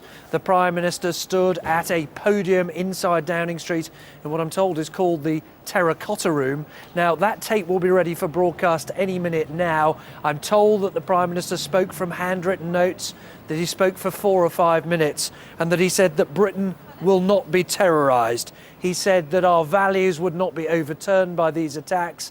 He went on to thank the emergency services and to particularly single out the Muslim Council of Britain for thanks for their condemnation of these attacks and their support at this difficult time. Now, this came after the Prime Minister had chaired a meeting of what's known as COBRA, that's named after the Cabinet Office Briefing Room A, is essentially just the emergency situation room, in which he then heard from the head of the Metropolitan Police, Sir Ian Blair. He had alongside him ministers, the Deputy Prime Minister John Prescott, the Home Secretary Charles Clarke, Pat Hewitt, who's in charge of the Health Service, and heard there about how the situation on the ground was being handled and, of course, about the fears and likelihood of any future attack. Now, obviously, Mr Blair left the G8 summit early today when those attacks, when it became clear the scale of the attacks in London. It is a huge blow, though, to what he was hoping to achieve at the G8. Of course it is. But I have to say, Andrea, I think this is a situation that he's mentally been prepared for ever since September the 11th, 2001. I was at the TUC conference with him in Brighton when he heard that news. I remember his face after he'd heard that news as he dashed here to London to cope. I remember too when he heard just about a year and a half ago, a little less than a year and a half ago, of those Madrid attacks. He was in Dublin then for talks. Now, Jose Maria Aznar, who was then Prime Minister of Spain, George Bush, the President of America, they're not just political allies of his, they are friends as well. He will have talked to them about this situation. He will have talked and learnt from them about how to handle such a situation. He will, in his own mind, have thought through before today how on earth he would handle, how he would react to such a situation. And there has been a sense in the way that he's responded that he had that in mind. A response waiting for news in Gleneagles, not coming out to the cameras within minutes, not even within an hour, waiting to react, then reacting alongside those leaders of the G8, carefully positioned, I suspect. George Bush on one shoulder, but Jacques Chirac of France, an opponent of the war in Iraq, on his other shoulder, Kofi Annan, the Secretary General of the United Nations, behind him. A message that he said, and they seem to agree by their presence there, came from them all, that an attack on one country was an attack on them all. Then this visit back here to Downing Street to hear for himself exactly what's going on. This address that we'll hear shortly, designed to be heard by all people here and throughout the world who are interested. And then another calculated decision to return to Gleneagles tonight to say, you can't stop London, you can't stop the business of the G8, get on, continue with the work we had to do. Nick Robinson at Downing Street, thank you very much indeed for joining us. We are now able to go to Tony Blair to hear what he had to say just a few minutes ago in Downing Street.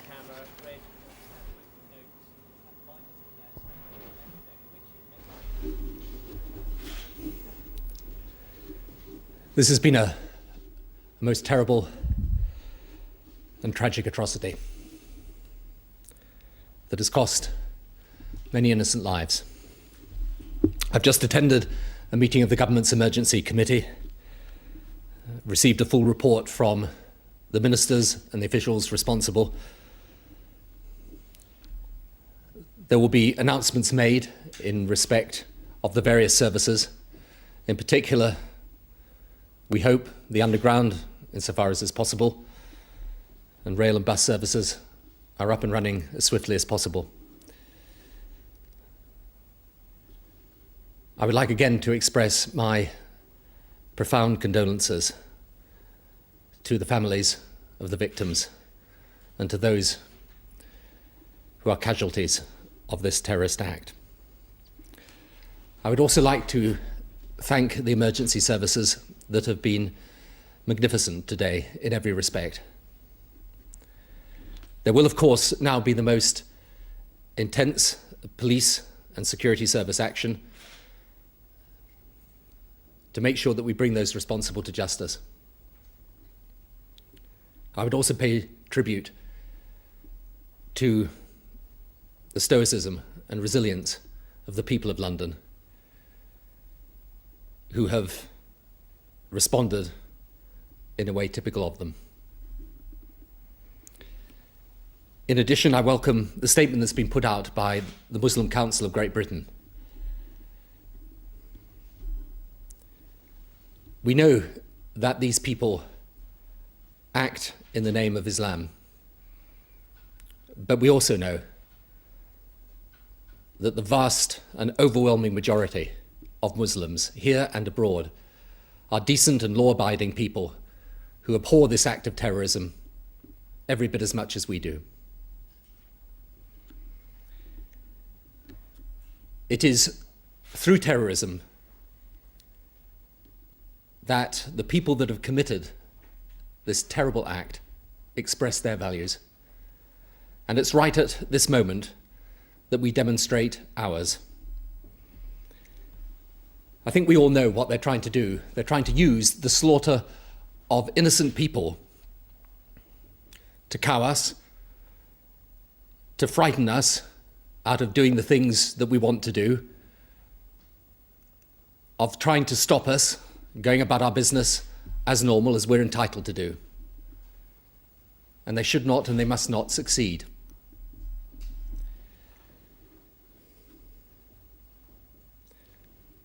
When they try to intimidate us, we will not be intimidated. When they seek to change our country or our way of life by these methods, we will not be changed. When they try to divide our people or weaken our resolve, we will not be divided, and our resolve will hold firm. We will show, by our spirit and dignity, and by a quiet but true strength that there is in the British people, that our values will long outlast theirs. The purpose of terrorism is just that. It is to terrorize people, and we will not be terrorized. I'd like once again to express my sympathy and my sorrow for those families who will be grieving so unexpectedly and tragically tonight. This is a very sad day for the British people, but we will hold true to the British way of life. Thank you.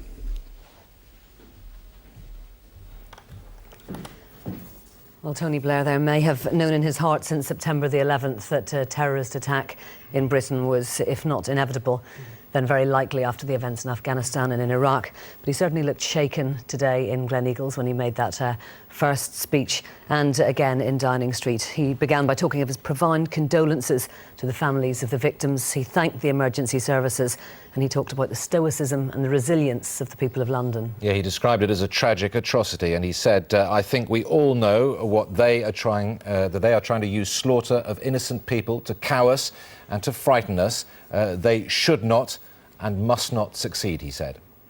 Well, now back to our political editor, Nick Robinson, who's outside Downing Street, where Tony Blair made that statement just a few minutes ago. Nick. Andrew, I was struck as I was hearing the Prime Minister then by the conversation I had when I first began this job as political editor. I spoke to a close advisor of the Prime Minister and said, what do I need to know? He said, what you need to know is the absolutely alarming nature of the warnings that come in day after day across the Prime Minister's desk about what might happen here, about what terrorists want to do. Now, that was almost 3 years ago. I think ever since then, ever since September the 11th, the Prime Minister has lived in his mind with the possibility, the likelihood, perhaps even the inevitability, that there would be a day like this and that he would have to make a statement like the statement that he's just made.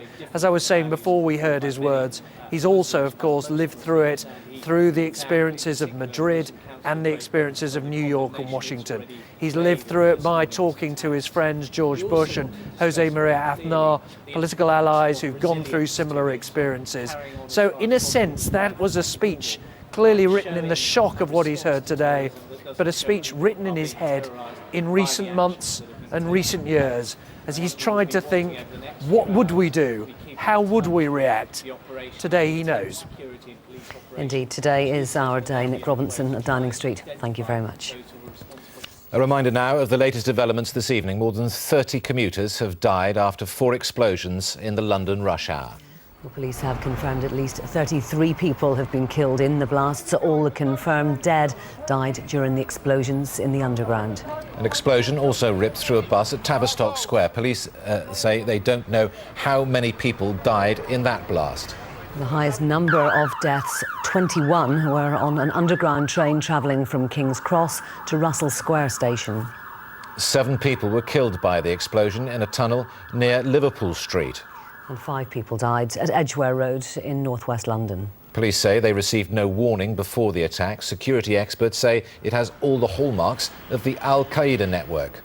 But Tony Blair has described the explosions as a tragic and terrible atrocity. And a special emergency number has been issued for the people worried about relatives. It is 0870 1566 344. That is 0870 0870 1566 344. Well, Glenn Goodman is at St Mary's Hospital in Paddington for us now. St Mary's Hospital, Glenn, just not too far away from Edgware Road, where one of the explosions took place, claiming 5 lives. I believe a lot of the injured were taken to Paddington, taken to St Mary's, rather. That's right. That's right. St Mary's is only a few hundred yards away from Edgware Road Station.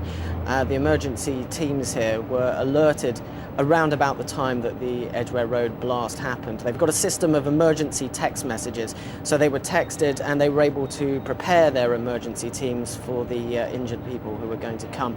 In fact, it was about 40 minutes before the first injured people arrived here. Obviously, it took the emergency services a while to get people out of Edgware Road Station amongst all the confusion. But once they were here, they started being treated. As I say, that was about 40 minutes after the first texts arrived. In total, 36 people were here by mid-morning. That included 6 people who had critical injuries, 17 people who were seriously injured, and also 13 people who had minor injuries, such as cuts and bruises. Now, those who were seriously injured had injuries such as limb damage, burns, head injuries, also, of course, chest problems, which was a byproduct, obviously, of smoke inhalation. Those who were in a critical condition, some of them had lost limbs.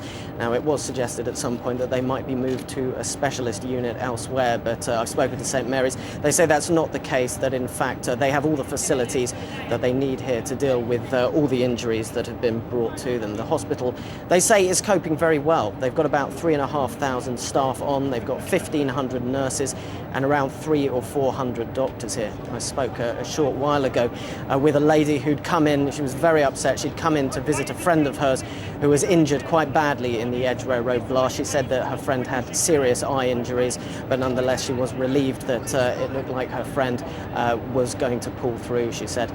In addition to what's going on here, they've set up an assessment centre which is just down the road, and there they're looking at all the people who've been coming in from Edgware Road. Doctors and nurses are there. They're looking at people, checking them out, and those that they consider need hospital treatment, they've been sending them over here to St Mary's. OK, Glenn, thank you very much indeed. We're joined in the studio now by our Middle East correspondent Julian Mannion. And Julian, you of course have a long experience of reporting the aftermath of terrorist attacks around the world. What do you deduce from the information that you've managed to gather today? Well, I think the Prime Minister himself is pointing the finger fairly firmly in the direction where we've been speculating all day. It's, of course, too early to say specifically who did this. But what we seem to be dealing with is an attack by what is commonly known as the Al-Qaeda network.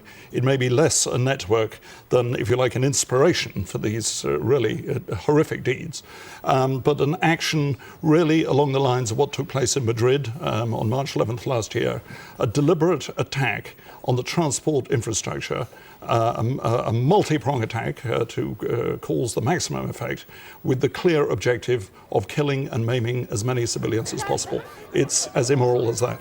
And then the fact that you point out that it could well be an inspiration, no more, in other words, not a physical group necessarily, makes them even more difficult to defend against, obviously. Yes, I mean, what the Prime Minister will have at his fingertips, one suspects and indeed hopes, is a great deal more detailed information about the kind of groups that have been attempting to carry out this operation in Britain.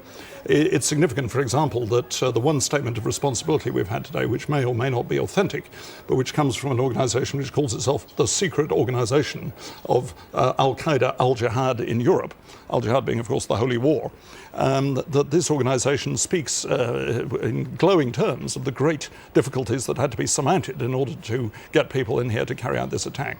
Now, we don't know whether actually this is an organisation in a formal sense, in that if it takes orders from, let's say, a cave in Afghanistan, I think these days one rather doubts it, bearing in mind the tremendous efforts that the Americans have put in to suppress exactly that sort of activity.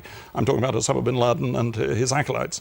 What we are dealing with, quite clearly, is a cause that shares common goals, a cause that has a common modus operandi, if I can put it this way.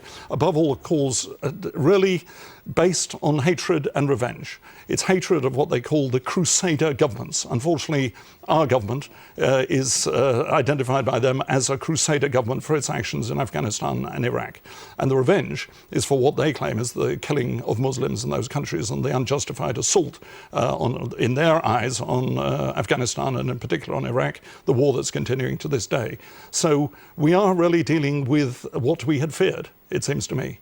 We're dealing with something which is well implanted, albeit in small numbers, quite likely in somewhere within the Muslim community in this country, just as well as it was implanted inside the Muslim community in Spain and in other countries that have suffered these terrible disasters.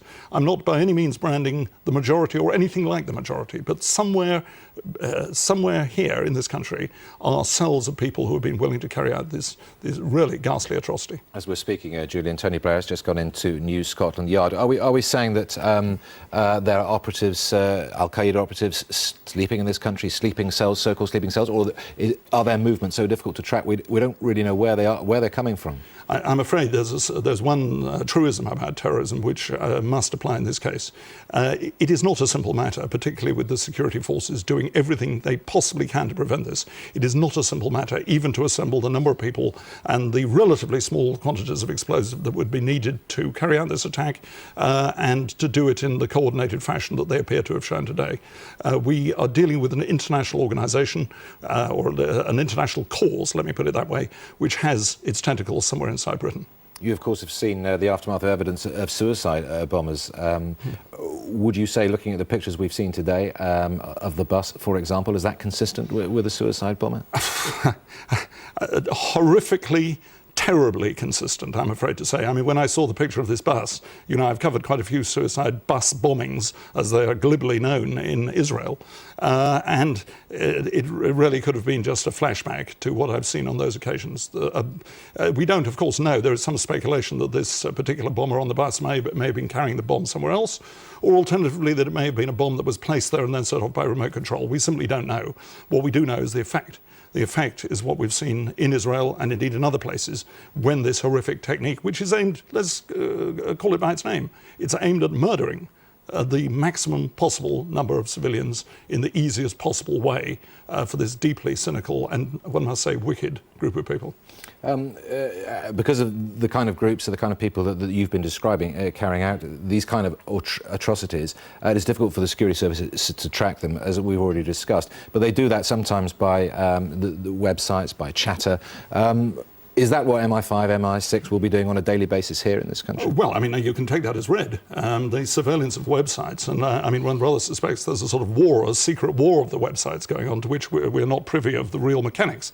But of course, genuine jihadist websites, if I can put it that way, which come and go, which fluctuate, which appear and then disappear, these will be, their activities and their statements will be pursued rigorously by the security services. But beyond that, there will be all sorts of other intelligence gathering mechanisms inside mosques, trying to trace suspicious travellers, really beyond the imagination in terms of its scope.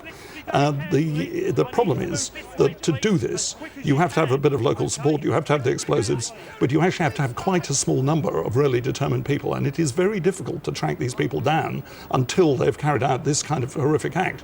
If the statement, today's statement by this jihadist group is genuine, they themselves point out how difficult it was. The hope has got to be that in carrying out these dreadful actions, they have left some clues, as indeed took place, for example, in Madrid, where somebody from this group, if this hasn't happened already, can be tracked down, preferably captured, and some clue can be gleaned as to the exact mechanics of how this operation was carried out. But it must be said that even if that happens, as in the case of Madrid, it is unlikely to put a stop to it. This is a cause. They see it as a cause, and it is based, as I say, on revenge for a war that is still going on at this moment, and that is unlikely to come to an end, I'm afraid, anytime soon. OK, Julian, thanks very much indeed, Julian Liner. OK, for anybody just joining us, let's take a roundup of this evening's main developments. At least 33 people have been killed in a coordinated terrorist attack in London. 3 tube stations were targeted, as well as a double-decker bus. Tony Blair has described the explosions as a terrible atrocity. He promised an intense hunt by the police and security services to bring those responsible for justice. The explosions have meant that travel chaos is in place tonight for roads around London, including the M4. But some buses are operating again in the city centre. Damon Green now looks at a day of carnage. The number 30 bus from Hackney to Marble Arch. A Piccadilly line train from King's Cross station. A commuter service between Liverpool Street and Aldgate. and a crowded platform at Edgware Road. Dozens have died, hundreds more have been wounded. In the last few hours, police described just how it happened. At 8:51 this morning, there was an incident at Moorgate, around Moorgate, Liverpool Street, Moorgate East underground stations. Confirmed explosion 100 yards into the tunnel from Liverpool Street station.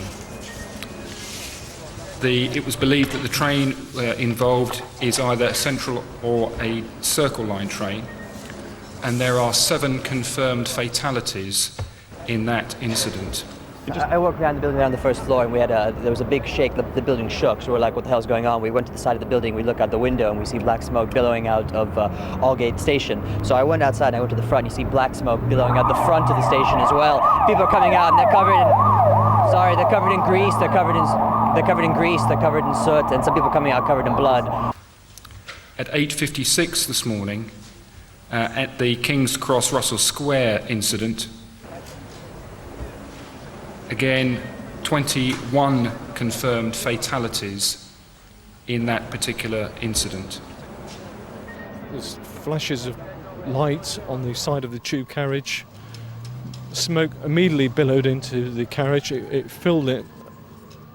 People started to scream because it was a burning smell, and everyone, to cut a long story short, thought they were going to die. People started saying prayers, praying to God, panicking, breaking the carriage windows with their bare hands, anything to get oxygen into the carriage, because the more people tried, the more distressed they became. At 9:17, there was an explosion on a train coming into Edgware Road underground station, which blew a hole through a wall onto another train in an adjoining platform. In fact, it's believed that 3 trains were involved in that particular incident, and so far there are 5 fatalities in that particular incident. People panicking, and then people started to calm down. People wanted to get to the back of the train away from the danger area, but there was nowhere for them to go.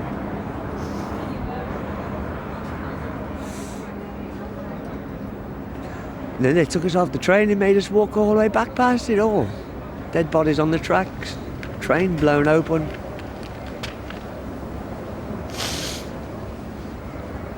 And then at 9:47, there was an explosion on a bus at Upper Woburn Square, junction with Tavistock Place. There are fatalities in that incident, but at the moment we cannot confirm the numbers. I heard the bang, looked down, saw a cloud of grey smoke, and then later on found out that it was the bus that went off outside the building. How much damage was there to the bus? Splintered like an old can. Top deck, just the seats exposed. No one can be sure yet who's to blame, but the priority for emergency crews is still to care for those whose lives can be saved. Damon Green, ITV News.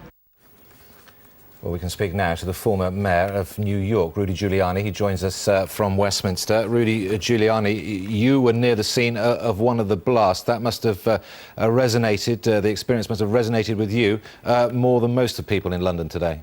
It sure did. I mean, my profound condolences and sympathies to the people who were victims of this, to them, to their families, and to everyone affected by it. I was at a breakfast right near Liverpool Station when I think it was the first attack took place.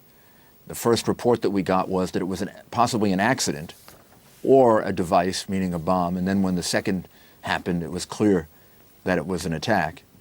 And as I've been moving about London today, I must say the reaction of the people has been inspiring. I mean, very brave, very determined. The emergency services appear to look like they've done everything they possibly can. It looks very well organized, which I think has helped to contain some of the emotion and some of the fear. And I think the emergency services look like they were prepared for this. I mean, they look like they were prepared not necessarily for this specific attack today, but for an attack like this. And when you have that kind of preparation, you can carry out your assignments, I think, better and save lives and minimize panic. Mr. Giuliani, you, of course, were Mayor of New York at the time of September the 11th. Many of us here, myself included, went out there to cover the aftermath of those terrible attacks. What you saw today in London, did it remind you of the same kind of stoicism and resilience that we saw in the people of New York after the attack? Sure it did, and there's a good reason for that. I think the people of New York modeled themselves after the people of London, way back in the 1940s, when we were trying to think of who could we use as an example of how the people of New York should react to the attacks of September 11. The first thing that came to mind were the people of London in 1940. So the minute I heard about this, I can't say that I was surprised by the reaction of the people here. In other words, how they handled it and dealt with it in a resolute way. After all, I mean, their parents, grandparents, and great-grandparents went through this, and it appears as if they've inherited the same quality of bravery. Yes, what would you say to the people of London today? Of course, this city and they have to get through this, just like New York and New Yorkers did. Well, there's no question that what I would say to them is that this brings us even closer, meaning New Yorkers and people from London, Americans and people from Great Britain. We're very, very close anyway. And now we've lived through so much that's similar that I think it creates a really close bond. And we understand and are still living through the great losses that we had, some of which were your citizens. I mean, we lost a lot of people on September 11, as you've lost people today. So our hearts go out to you. Our support for you is just as strong as it's always been, and even greater. And once again, we admire the way in which people of freedom, like the people of London, can deal with things like this. I mean, well, ultimately, we're stronger than these terrorists. And we are overcoming them, and we will overcome them. Unfortunately and tragically, there have to be people who have to pay a very, very unfair price in getting the world to a position where we don't have terrorism any longer. Now, of course, you've got, unfortunately, a lot of first-hand knowledge about what happens next. I think that people across London, and indeed across the UK, are really only coming to terms this evening with what has actually happened. We all suspected that a terrorist attack might happen one day in London ever since September the 11th. Now that it's happened here, we need to know how to move on. And I think one of the important things is going to be the work that we're already seeing being done, the forensic work, to try and find some piece of evidence that will be able to link this to perhaps an individual's cell, and that we can get some kind of closure by having people arrested. Is that the kind of thing? Oh, absolutely. It's very, very important to bring these people to justice and have them pay an enormously heavy price for what they did. I mean, part of how you eliminate terrorism ultimately is by deterring it. And you deter it by doing everything you can to stop it in advance, do everything you can to catch the people who did it. And then, and I think the people of London displayed that starting today, letting them know that they can't put us in chaos. They can't overwhelm us. They can't stop us from going about our normal lives, because ultimately, people who live in freedom have more strength than people who live in oppression. And because of your experience of 9/11, how important in this process is the response of politicians, the leadership of politicians, Tony Blair specifically? Well, I think two responses are critical. First, the emergency services, and their response has been superb and excellent today. And the response of the Prime Minister has been equally excellent. He's said exactly the right words. He's left, came here, put himself right out front, and made it clear how much his heart goes out to the people who have undergone these losses, and the support and the love and the caring that they're going to have, but also the fact that he is not going to be deterred by these terrorists, that they're not going to determine government policy. He has always been very strong on that, and today I think he was as strong as anyone could possibly be. I think he's been a very effective leader against terrorism in the past, and today it really showed. I think he said the right things in the right way, and I think that's going to help a lot restore the morale of the people of Britain. And finally, Mr. Giuliani, many people in New York said that you were an inspiration to them in the days and weeks after the tragedy at the Twin Towers. What would you say to the people of London tonight, having been here on this day when we've had our own terrorist attacks? Well, I feel some kind of a real connection with the people of London. not just by being here today, which is an eerie coincidence and had me live through a lot of what happened on September 11, but because it gives me a chance to tell the people of London, as I have in the past, how much of an inspiration they were to me on September 11, because of my knowledge of English history and my respect for Winston Churchill. And they were an inspiration that helped me get through when I thought about what we were facing on September 11, the thousands of lives lost and the rebuilding that was necessary. I kept thinking about who went through this. And immediately I thought of the people of London, Winston Churchill, and how they went through far worse than anything we went through on September 11, or far worse than anything we're going to have to go through. And they're really our inspiration, and it's really true that the people today are reacting in exactly the same way, that same brave, resolute way that their parents, grandparents, and great-grandparents reacted when they were tested back in 1940. OK, Mr. Giuliani, former Mayor of New York, in London today. Thank you very much indeed for joining us. Thank you very much, and God bless you. Well, as we approach 6 o'clock, let's recap on today's events. The day terrorists brought carnage to London. A series of explosions ripped through the city at rush hour. 4 bomb blasts in a 60-minute period have killed at least 33 people. 3 tube stations were targeted, as well as a double-decker bus. Hundreds of people have been injured, 45 seriously hurt. Hospitals across the city have been inundated with casualties. Well, Tony Blair has condemned it as a terrible atrocity. He has promised an intense hunt to bring those responsible to justice. There appeared to be no warning or intelligence. London has been left at a standstill with the entire tube network closed down. Police have warned people not to make unnecessary journeys to London. Well, many people in London are having to make their way home on foot this evening. There's deadlock on the M4 and other roads into the city, and the RAC are warning of long delays. We'll have a special report now with Mark Austin.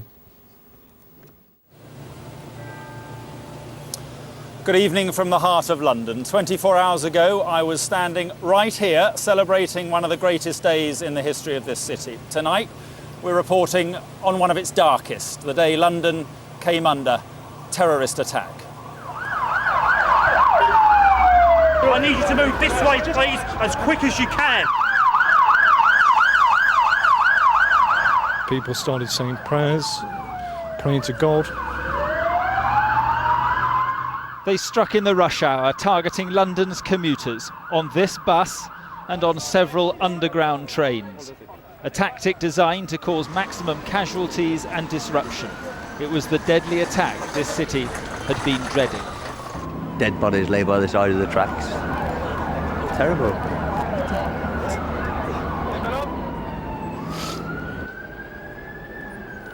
Dozens are dead, hundreds injured. Hospitals were overwhelmed, in some cases giving life-saving treatment in the street. I felt a burning sensation on my hands, put my hands up to my face. The Prime Minister rushed from Gleneagles, his G8 summit in ruins, returning to Downing Street and top-level consultations with his security chiefs. We condemn utterly these barbaric attacks. So who did it? Tonight, all the evidence points to Al-Qaeda. The attacks caused chaos. All public transport across the capital was brought to a standstill. Hundreds of thousands of people left stranded, shocked and afraid. Today's coordinated terrorist attacks happened within the space of just 60 minutes in the morning rush hour. There were 3 explosions at busy underground stations, the first at 8:51 a.m. on a train heading from Aldgate East to Liverpool Street Station. At least 7 people are confirmed dead in that attack. Just 5 minutes later, at 8:56 a.m, another blast ripped through the Piccadilly line on a train going from Russell Square to King's Cross. At least 21 people were killed there. At 9:17 a.m, an explosion went off at Edgware Road Station. 5 people are confirmed dead. And just half an hour later, at 9:47, a blast tore apart a number 30 bus here at Tavistock Square. We don't know yet how many died in that explosion. Around 50 people have been seriously injured and more than 300 others treated in hospital for minor injuries. Tonight, London is a city in shock. Our senior correspondent, James Mates, has this report which contains images that may upset you. Ever since September the 11th, we were told this day was inevitable. Today, all the alerts, the scares, the predictions became a quite appalling reality. Without warning, without provocation, 4 blasts ripped through London's transport system at a time of the morning when the bombers knew the buses and trains would be full almost beyond capacity. 10 to 9 in the morning, a bomb rips through a train between Liverpool Street and Aldgate. Above ground, no one is sure if this is an attack or an accident. There are reports of a crash. Another suggests power surges were to blame. Those on the train knew exactly what it was. You knew it was a bomb straight away, so just trying not to panic, really. What were people doing? We broke the door to our carriage down, and then because there was so much smoking and it was black everywhere, there was no lights, and we just moved people down through the carriages. So much smoke and people panicking, and then people started to calm down. People wanted to get to the back of the train away from the danger area, but there was nowhere for them to go.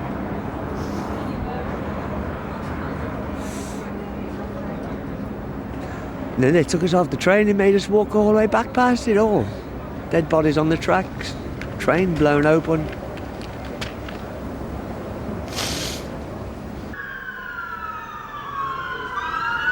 The way the emergency services were responding soon told Londoners that this was no ordinary accident. Soon after 9:30, the second explosion, this time at West London's Edgware Road. The bomb was on one tube train, 2 others were caught up in its blast. In their first attack, the bombers had killed 7. At Edgware Road, they took another 5, quite innocent lives, and injured scores more. We just pulled out of Edgware Road, and next thing I know, there's a large flash of light. Felt a burning sensation on my hands, put my hands up to my face. I was on the floor by that point. Yeah, I can't recall anything prior to that, any noise, any bang. And as soon as I realised, there'd been an accident, got up, had a look around, saw where the exits were. The train was a complete standstill, lights are out, a lot of smoke in the carriage. Just 7 minutes later, bomb number 3, again deep underground between King's Cross and Russell Square stations. This was to be the deadliest attack of them all. 1 carriage completely wrecked. Inside it, 21 lay dead, with many, many more suffering horrific injuries. There was a large bang. People were physically ejected out of the chair. There's flashes of light on the side of the tube carriage. Smoke immediately billowed into the carriage. It filled it. People started to scream because there was a burning smell, and everyone, to cut a long story short, thought they were going to die.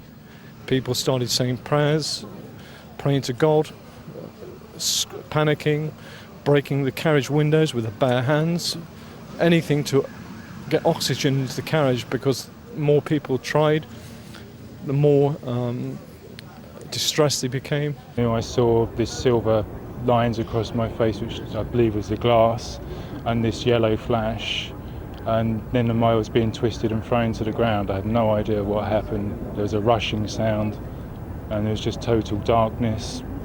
Some light came into our carriage, and then there was a lot of panic, a lot of screams. We had to walk back past all the carnage, and where the explosion happened, it had thrown some people out. Then the damaged carriage was several feet further up where the train had stopped.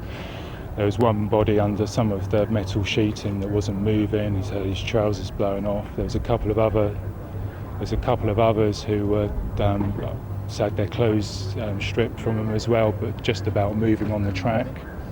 And then in the carriage, there was people covered in blood and people trying to hold their heads and give them some help. If anyone now doubted what we were seeing was a coordinated series of terror attacks, confirmation came just 10 minutes later. A number 10 bus passing through Tavistock Square was torn apart by a bomb placed near the back on the upper deck. It was full of people recently evacuated from Russell Square tube station. These amateur pictures show just the empty seats open to the sky. I can see in front of me a red double-decker bus, the front half of which has been totally blown away. There are paramedics on the scene, there are members of the public, there are police all over, and they're trying to tend the walking wounded. There's bus seats have been thrown out of the bus and onto the street. There are cars all around the bus which have all been damaged. It must have been the bus behind because it was such a loud explosion. We thought it was coming from, the underground. And then we heard later that a bus exploded, and that's when they made us all evacuate their buses. Other buses were quickly commandeered by the emergency services to ferry the injured to hospital. The police had rehearsed just this sort of scenario in the heart of the capital. They were prepared and their response showed that. There is no doubt that this is an attack involving explosives. There's no doubt therefore that it's a terrorist incident, and the message to people in London is to stay where they are for the time being, not to try and move away from anywhere. We've got the scenes under control. We are talking to TfL about producing a bus service. It is extremely unlikely that the tube service will open today. In fact, I can say I'm almost certain that it will not. But the situation is under control and the emergency plan is working. His commanders are still unsure whether the terrorists were suicide bombers or whether the bus bomber was in fact heading for the underground. The police service received no warning about these attacks, and the police service has received no claims of responsibility from any group in connection with these attacks. This clearly was a callous attack on purely innocent members of the public, deliberately designed to kill and injure innocent members of the public. The numbers of dead bear witness to that, but they tell only half the story. The catalogue of horrific injuries speaks of dozens of lives ruined, bodies crippled. We have treated 45 patients with serious or critical injuries, including burns, amputations, chest and blast injuries, and fractured limbs. We have also treated approximately 300 patients with minor injuries, including lacerations, smoke inhalation, shock, cuts, and bruises. From the air, the near-total paralysis of a capital city was quite clearly visible. The tube system completely shut down all day. Most of the trains in and out of London cancelled. Buses that had filled the streets in this morning's rush hour now confined to their garages. On the motorways it was so bad people took to the hard shoulder and walked. This would not be unique to London. Any modern capital city could be brought to a standstill through attacks like these. But it does show what the politicians are fighting against when they promise not to allow the bombers to destroy our way of life. It's important, however, that those engaged in terrorism realise that our determination to defend our values and our way of life is greater than their determination to cause death and destruction to innocent people in a desire to impose extremism on the world. Whatever they do, it is our determination that they will never succeed in destroying what we hold dear in this country and in other civilized nations throughout the world. Thank you. Hard to believe now, but this time yesterday there can hardly have been a better feeling than to be a citizen of the nation's capital. Can we dress back, please, unless you want to speak to police? The flag flying at half-mast above Buckingham Palace was itself testament to the way that one of the happiest days in London's recent history has given way to one of the darkest. James Mates, ITV News. Well, Scotland Yard has issued an emergency number for people who are worried about friends and relatives to call. It's there, or should be there. There it is on your screen now. 0870 1566 344. That's 0870 1566 344. Well, as we saw Tony Blair shocked and shaken, heard the news during the G8 summit at Gleneagles. During the afternoon, he travelled back to Downing Street, just behind me here, to be briefed on the day's events. A short time ago, he made this statement. This has been a most terrible and tragic atrocity that has cost many innocent lives. I've just attended a meeting of the government's emergency committee, received a full report from the ministers and the officials responsible. There will be announcements made in respect of the various services. In particular, we hope the underground, insofar as is possible, and rail and bus services are up and running as swiftly as possible. I would like again to express my profound condolences to the families of the victims and to those who are casualties of this terrorist act. I would also like to thank the emergency services that have been magnificent today in every respect. There will, of course, now be the most intense police and security service action to make sure that we bring those responsible to justice. I would also pay tribute to the stoicism and resilience of the people of London who have responded in a way typical of them. In addition, I welcome the statement that's been put out by the Muslim Council of Great Britain. We know that these people act in the name of Islam, but we also know that the vast and overwhelming majority of Muslims here and abroad are decent and law-abiding people who abhor this act of terrorism every bit as much as we do. It is through terrorism that the people that have committed this terrible act express their values.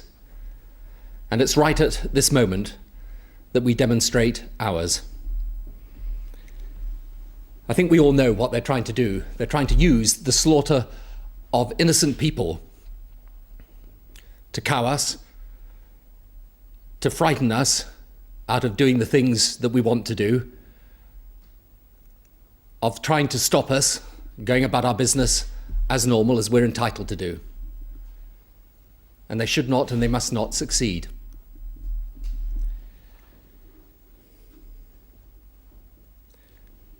When they try to intimidate us, we will not be intimidated. When they seek to change our country or our way of life by these methods, we will not be changed. When they try to divide our people or weaken our resolve, we will not be divided and our resolve will hold firm. We will show by our spirit and dignity and by a quiet but true strength that there is in the British people, that our values will long outlast theirs. The purpose of terrorism is just that. It is to terrorize people, and we will not be terrorized. I'd like once again to express my sympathy and my sorrow for those families who will be grieving so unexpectedly and tragically tonight. This is a very sad day for the British people, but we will hold true to the British way of life.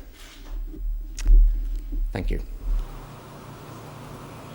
Tony Blair speaking there at Downing Street within the last hour. Now, London's emergency services and hospitals went onto a full-scale major incident footing, mobilising dozens of ambulances to the scenes of the bomb blast. At least 700 people have been treated in accident and emergency rooms around the capital. That's a new figure reaching us, and we've just heard also that the death toll has risen to 37. Lauren Taylor's report contains graphic images of the injured. They survived the blasts, but their injuries were terrible. These were among the first of the victims to be rushed to the Royal London Hospital. One still being worked on inside the ambulance.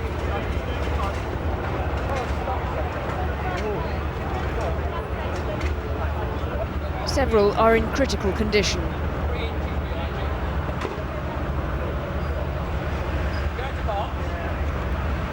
This was just one of several hospitals on full incident alert, receiving the injured around the capital.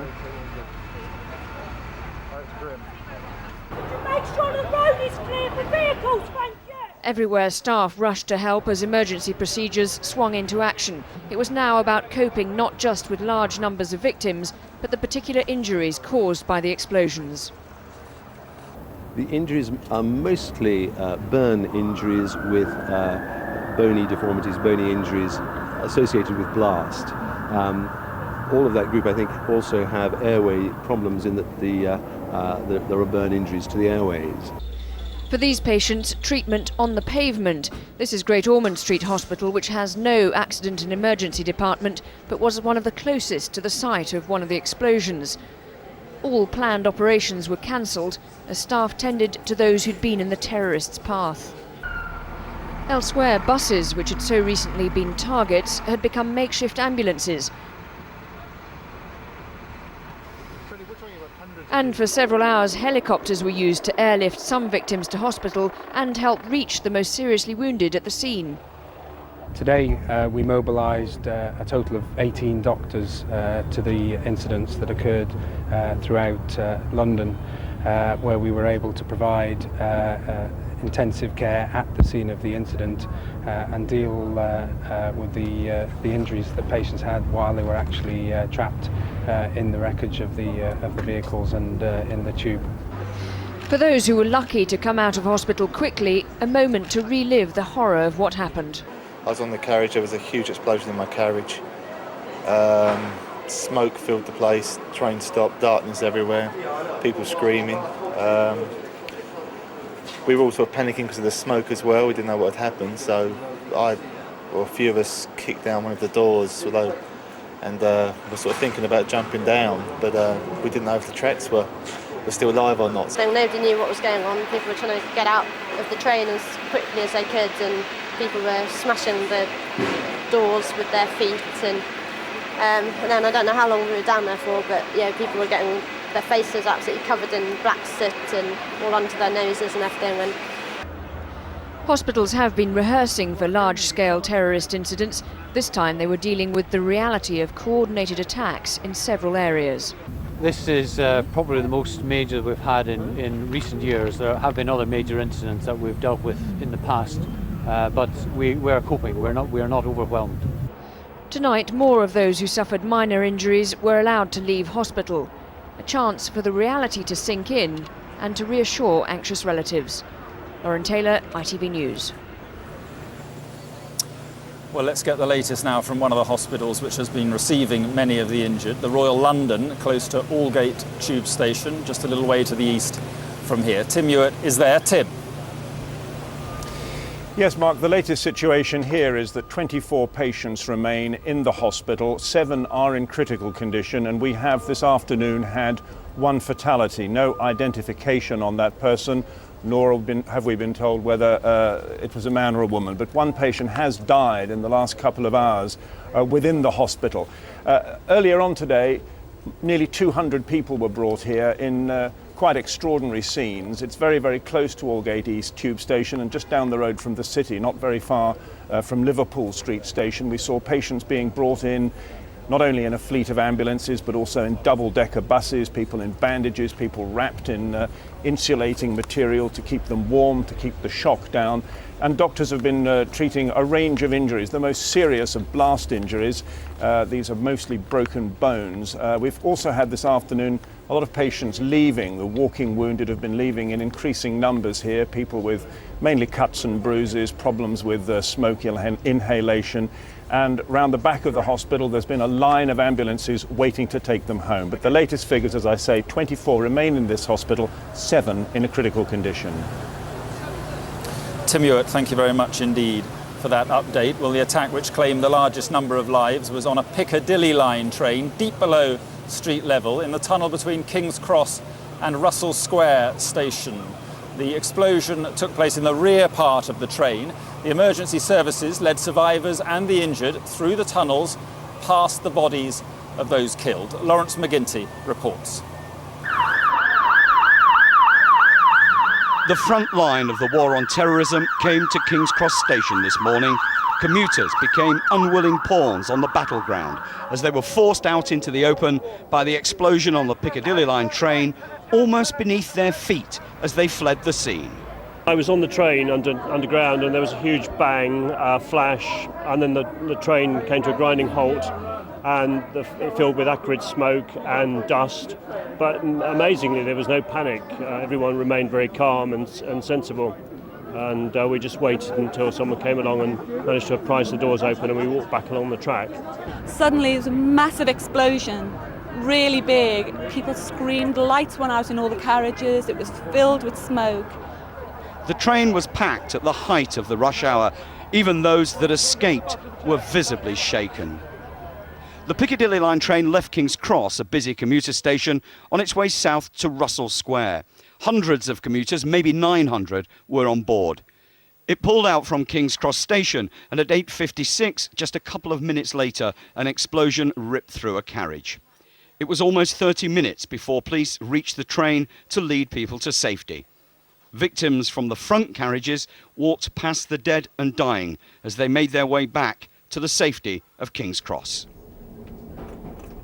This is what they would have seen as they made their escape, but in dense smoke and insufferable heat. It's very hot down there. There's no ventilation because the ventilation system on the train will drop down to its lowest level. You will get problem with the heat of the passengers being in the tunnel for a long time, plus all the smoke and fumes from the explosion. So it's not pretty down there. King's Cross has become almost synonymous with disaster. Almost 2 decades ago, 30 people died in a fire on the underground escalators. For those who remember, these scenes must have been especially disturbing. This morning's hard rain has turned to brilliant sunshine, but there's no good news from King's Cross. Once again, this London station has been the scene of a terrible disaster. We now know that 21 people died here this morning. The difference is, this time it was no accident, it was slaughter. Lawrence McGinty, ITV News at King's Cross. Well, let's get the very latest now from Geraint Vincent, who's at King's Cross station tonight. Geraint. Mark, King's Cross, normally at this time one of the busiest places in London, a major thoroughfare, a crossroads, a tube station, a mainline train station. But tonight, as you can see behind me, it is totally deserted. And there is this eerie, disturbing silence which is punctuated only by the occasional emergency siren. There are thousands of people making their way home on foot here around the police cordon throughout the afternoon, but they too are very quiet, aware, no doubt, that 21 of their fellow commuters lost their lives underground here today in the most dreadful circumstances. In terms of what's been going on at the station throughout today, well, the emergency rescue operation came to an end at around lunchtime. The recovery operation, then the grisly task of getting the bodies of the people who died out of the tunnel, came to an end at about 3 o'clock. I say that only because we haven't seen any ambulances coming out of here, the main thoroughfare, out of the station for about 2 or 3 hours, although we are seeing now ambulances going back into the scene. So there is every chance, I think, that more bodies could be recovered from here.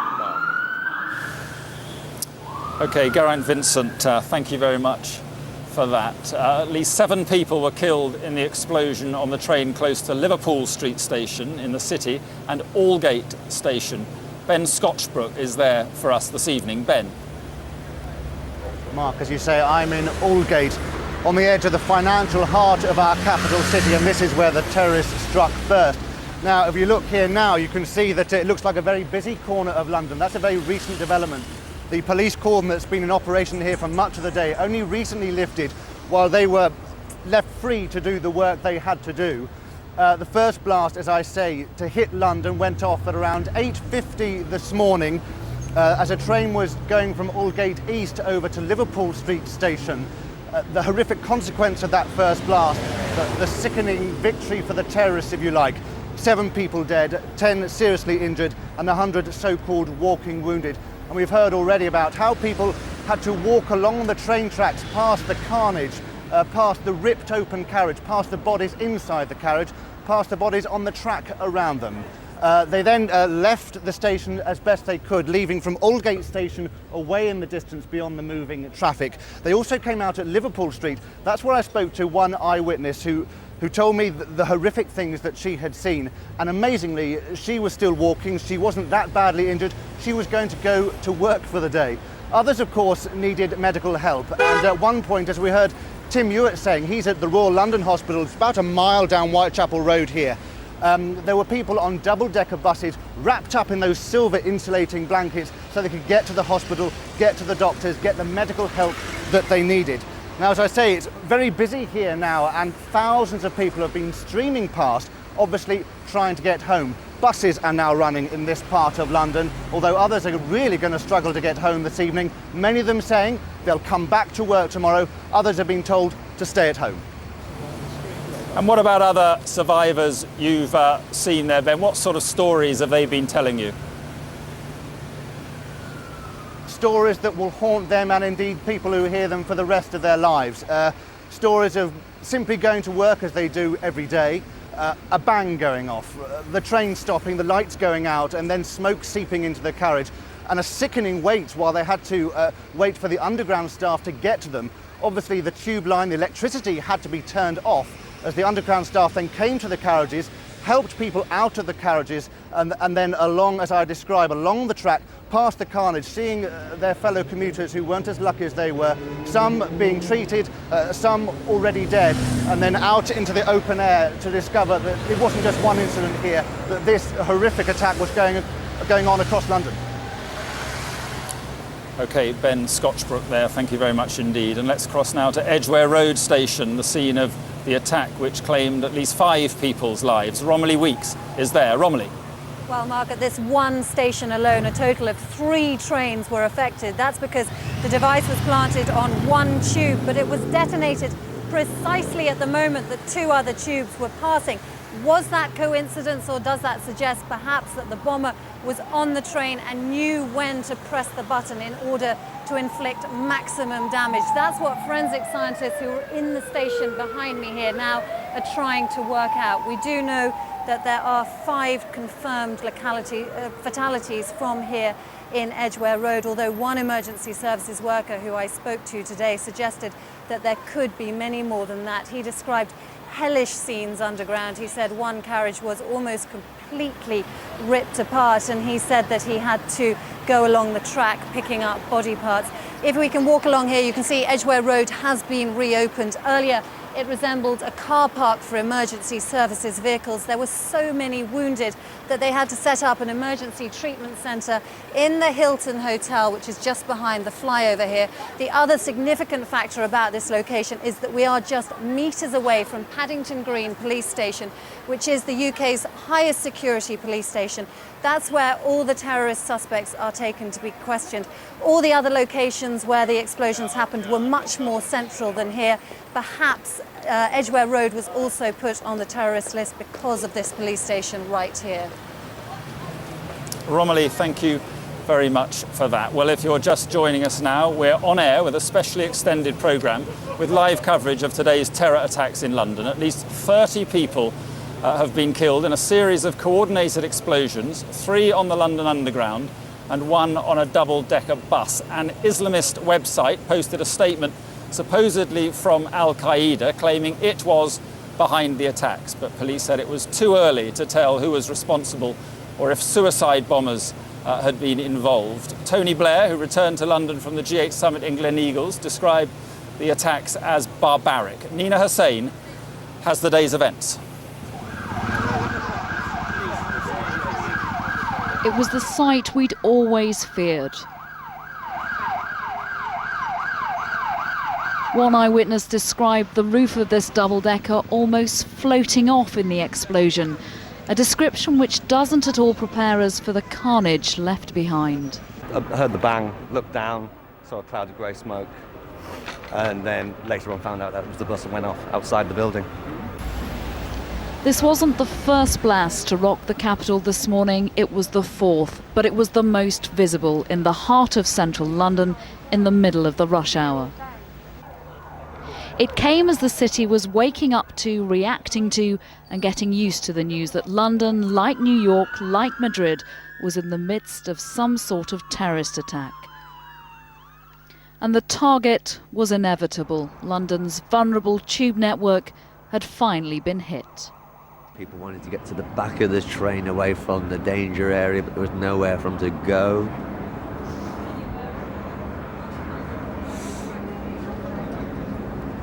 And then they took us off the train and made us walk all the way back past it all.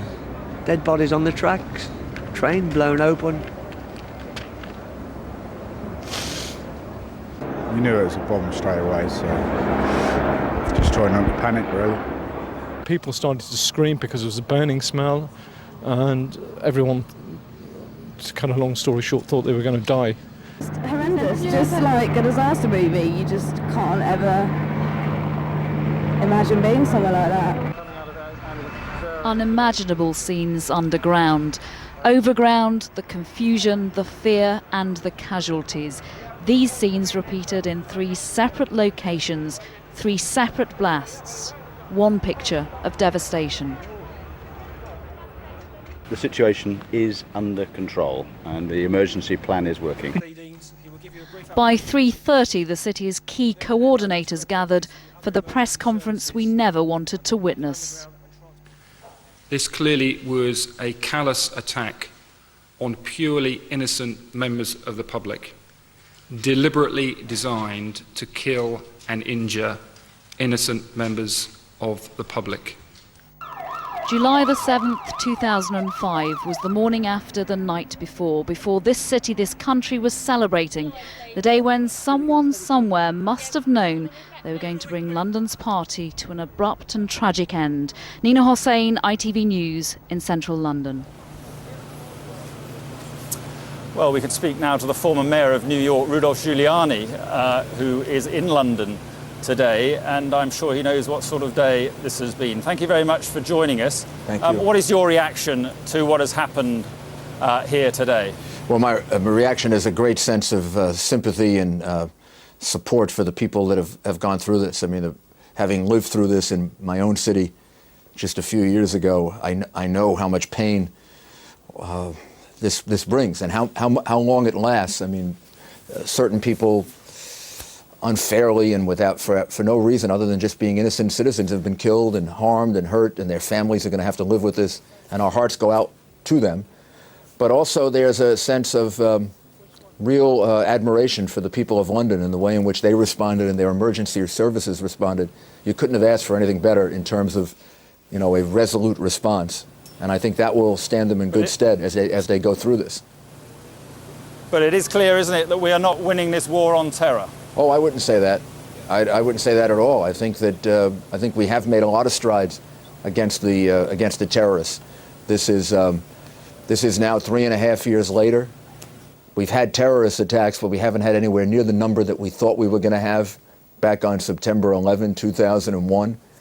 The capacity and the scope of their attacks does not appear to be as great as it was back then. So I think that in the way in which you make progress against people like this, I think we've made a lot of progress, but it's obviously not enough, and we've got to do more. Okay. Rudolph Giuliani, thank you very much for joining us today. Now, in the last few moments, police have confirmed the first 2 people to die in the bus explosion.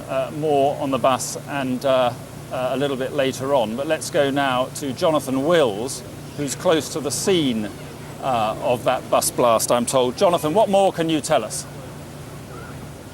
Well, Mark, the number 30 bus, which was travelling from Hackney to Marble Arch at 9:17 this morning when it was ripped apart by explosion, That is about 600 yards away from us here at Russell Square, which is undergoing its own recovery operation at the moment following the tube explosion which killed 21. Well, that was at 9:17. At 9:47, as I say, just half an hour later, the bus, the number 30, turned into Tavistock Place. At that time, it may have had commuters, perhaps some shoppers on board who were heading off to the summer sales at Oxford Street. Well, Stuart Neld was on his motorbike just behind the bus on his way to work and joins us now. Stuart, tell me exactly what you saw at the time. Well, I just turned into the road from Euston Road and I was following along behind the bus when suddenly there was a loud explosion. It was a muffled thud, a lot of smoke and some dust, and I saw what looked like the side of the bus or the top of the bus being flung against the building, perhaps the British Medical Building. We've actually got some shots of the bus that were taken, I think, by yourself at the time, still photographs of it. Just tell me exactly what you saw precisely at that particular time and your thoughts while you were even taking these photos. Well, as I'd been riding along down the road previously, I'd gone past Edgware Road and there were people evacuating there, so I thought something may be up. Something came over the radio then saying there'd been an explosion or an electrical problem at Liverpool Street, and so that would explain all the number of people on the street as well. I got to the fire station and the ambulances and police had stopped the traffic to allow the fire engine out, and at that point, when the road was clear and I could turn into the road, at first I thought it was just some people messing around, maybe some builders playing up with each other, but because of the other incidents, I realised that it had been an explosion. At that point people were running away, there was a lot of panic. I turned down a side road to get away from the road. We couldn't get through, we couldn't get past. And how have your thoughts changed during this day? Because I know you went to work afterwards. Well, yes, it's very unnerving. People say it's like a movie, but it's nothing like a movie. In real life, it's terrifying. But I was here and I had to go into work. We shouldn't let people like this stop us from going about our normal business. And what is clear is that Londoners around have been trying to keep going as best they can. Yes, absolutely. There are people staying at work until late. There's people at work offering other people the chance to stay at their houses because of the public transport problems. And your thoughts about the perpetrators of something like this? It's just sickening. I can't understand how people can do this, how you can believe that normal members of the public are legitimate targets. It's just not right. Stuart, many thanks indeed for your thoughts for now. And Mark, as you mentioned there, it's been confirmed to date that 2 people have died on that bus. Jonathan Wills, thank you very much. And I should just update you, we now understand that 37 people have been killed today. Well, for Tony Blair up at Gleneagles for the G8 summit, he started the day thinking that Africa and climate change were the only problems he had to deal with. But the Prime Minister is now facing the biggest terror attack this country has ever known. He arrived back in London this afternoon and immediately went into a meeting with his emergency response team. He then delivered a statement calling the attacks barbaric, but vowing that the terrorists would not win. John Ray is up at Gleneagles tonight. John, is this now a summit in ruins, overshadowed completely by what's happened here?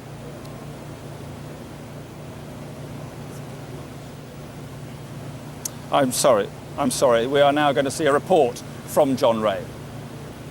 Yesterday, Mr. Blair was here celebrating London's Olympic victory. This morning, he began with hopes and ambitions high for Africa and the environment. Tonight, his summit continues, but the host for the moment is absent, and the world's attention is elsewhere. A few minutes can be a long time in politics. First thing this morning, a Prime Minister and a President stroll in the sun. Their mood warm, their outlook upbeat. I thought. But thank you for your leadership. This is going to be a successful summit.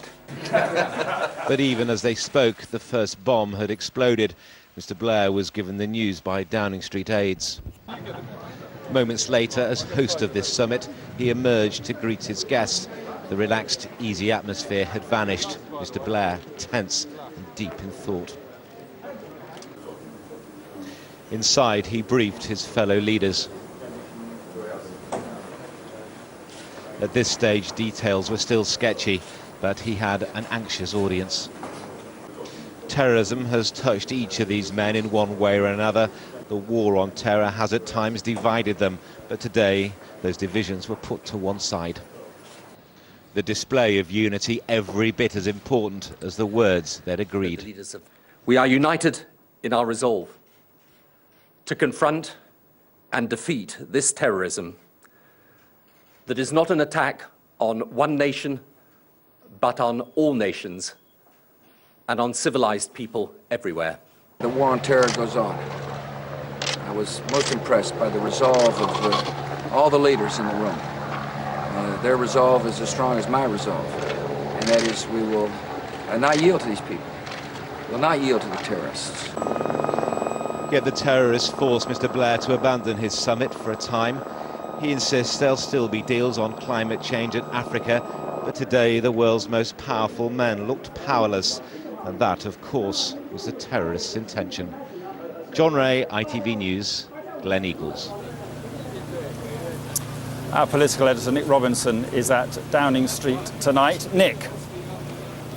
Well, Mark, the Prime Minister is preparing to leave here tonight to go back to that summit in Glen Eagles. He was shocked, of course, by today's attacks, but certainly not unprepared. Ever since that attack on 9/11/2001, ever since those attacks in Madrid last year, ever since the election, he has feared, he's been briefed, he's known that it's more than likely to happen here. And so today it was. And his message was clear, a message I suspect he'd rehearsed in his mind many times.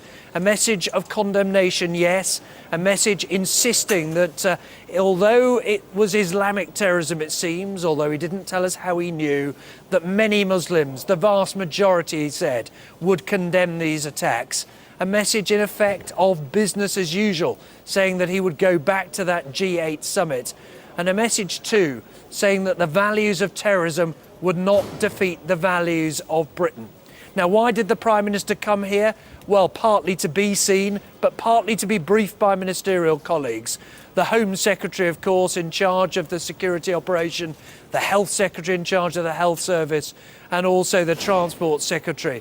They've briefed him now. He returns to the G8 summit and then will come back to London tomorrow, confident that all that can be done is being done, confident that what the country wants, what the world must see, is that the G8 summit will continue, that the deal will be done on Africa and on climate change too, confident that on this, the country's with him. Nick Robinson, thank you. So tonight, a group supposedly linked to Al-Qaeda has taken responsibility for the attacks. The organisation, calling itself the secret group of Al-Qaeda's jihad in Europe, has never been heard of before, but police are making no comment on suggestions that suicide bombers were involved. Our UK editor Tom Bradby has this report.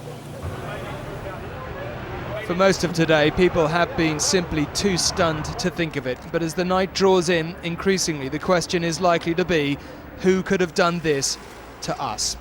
It was clear this morning that the security services didn't have an answer. But tonight, the forensic teams move in. And as they sift through every piece of debris, detectives will be trawling through hours of CCTV footage to try and identify where and when the bombers boarded the bus and entered the tube system. The blasts at Liverpool Street and Aldgate, at Edgware Road Station, Russell Square and Tavistock Square were all relatively closely grouped together. Edgware Road is, of course, an area heavily populated by the Muslim community, a reminder that this was not an attack by Islam on the West, but by a small group of extremists on all of us. Shortly after the explosions, a group calling itself Al-Qaeda of Jihad Organisation in Europe posted an internet message saying it was responsible and claiming the attacks were in revenge for the wars in Afghanistan and Iraq. Many experts treated the claims with scepticism. But what is clear is that Al-Qaeda is not so much a single organisation as an idea that many different groups claim allegiance to and act in the name of. This is a movement that has no regard at all for civilian life, and they know that a coordinated attack is likely to be more lethal, so they were deliberately attempting to cause mass casualties and, of course, to disrupt the economic life of the capital. So I'm pretty certain that this attack was carried out by part of the network of Al-Qaeda. To understand the way Al-Qaeda works, you must go back to bin Laden's training camps in Afghanistan in the 80s. Thousands of men passed through here, and the truth is, we don't know who they were or where they are. They fanned out across the globe, spreading his ideology and method. The people who trained in those camps, thousands of these individuals, have spread out around the world. They've caused wars and started wars in countries such as Algeria, and obviously some of them will have come to Britain. They're also almost a virus really when they get here, because they're able to recruit young extremists in Britain, young militants, and they're able to train them in the techniques they've learnt in the camps in Afghanistan. So they become very dangerous individuals, and that's really what Al-Qaeda's become. Today's attack does bear striking similarities to the one in Madrid last year, which was carried out by a loosely affiliated group mostly made up of Moroccans. Who is responsible for this? Well, we just don't know yet, but whoever they are, tonight they have many hundreds of police officers and security agents upon their tail. Tom Bradby, ITV News. And Tom Bradby joins me now. So claims of responsibility, but we can't really say with any certainty who did this. No, we really can't, and I think they'd be making arrests if they had any idea, to be honest. I think what I can say is sort of a couple of weeks ago, about 6 weeks ago, just down there in Whitehall, I was having a meeting with two very senior intelligence officials, and this was the precise subject of discussion. Would London be attacked, and what kind of attack would it be? And we were discussing who might do it, and they said they were very worried, in particular about people coming back from Iraq. As people were dropping out of the system here, going to Iraq, being radicalised, and then slipping back in. They said, I said, well, does that mean then that we're talking about localist extremists exclusively? And they said, well, no, actually, there was an attack that they believe they foiled last summer, which they believe they connected directly to the remnants of the AQ leadership in Pakistan. So it could be either or at this stage. I think the important thing for people to understand is about those camps. We didn't realise at the time that they existed what a monster it was going to create. As you heard there are thousands of these people all across the globe, and we don't know where they are. And are your security sources telling you whether they believe this is the end of this particular spate of attacks? They're not saying for sure. My hunch is, and my feeling about what they think is, that this is the end. These attacks are often planned long in advance. For example, the one in Istanbul, I was told, was planned 4 or 5 years in advance. Not the timing. Of course, that would have been adjusted for the GA. But this may have been thought about, conceived a very long time ago. It was obviously designed for maximum impact in the rush hour. My sense is that probably we've had the attack. And are we talking about a pretty serious failure in intelligence here? I think you have to say, you just have to, when you've got an attack like this, of course it's a very serious failure of an intelligence. In their defence, they would say, you've heard the goalkeeping analogy, they've had balls coming at them all the time. They believe they have prevented quite a lot. I'm afraid they said, and going back to that meeting 6 or 8 weeks ago, they said, look, it's inevitable, it's going to happen. And I said, well, look, we've heard that, but they said, listen, I'm telling you, it is going to happen. OK, Tom Bradby, thanks very much for joining me here this evening. Now, initial reports this morning suggested the explosions on the underground were caused by a power surge, but then in one moment it became clear that London was under a coordinated terrorist attack. That was the moment when a blast ripped through a double-decker bus no more than a mile from here. The force ripped the bus apart, blowing the roof onto the road. Tonight, police have confirmed that at least 2 people on board have died. ITV News correspondent Chris Choi was at the scene within minutes of the terrifying explosion. This is his report. The number 30 runs from Marble Arch to Hackney, the heart of the overground system. On board, passengers packed into a rush-hour double-decker. At 9:47 this morning, they were an easy and helpless target. Minutes after detonation, I was close by as medics rushed to help. You can see medics literally running backwards and forwards. We've seen them over the last few minutes bring in stretchers and trolleys, oxygen, even medical supplies in supermarket carrier bags. It seems like they've scrambled all the local medical facilities in this part of London. It's an area at the heart of the capital's Transport Zone 1. This was the place and the time for maximum bloodiest impact. 1.2 million use buses each morning in this zone. Eyewitnesses soon revealed what had happened to the bus and its occupants. It was initially, I heard a large explosion. I looked out of my office room window and I saw some people standing and pointing out towards in the direction of what was the bus. And the glass at the front of the building had been blown in. We could see that there were bodies on the ground. Roof ripped off, seats hurled into the road. All this is consistent with the bomb being inside the bus, as was the strength of the explosion. You could still see the top of the bus was blowing off and there was debris all over the street.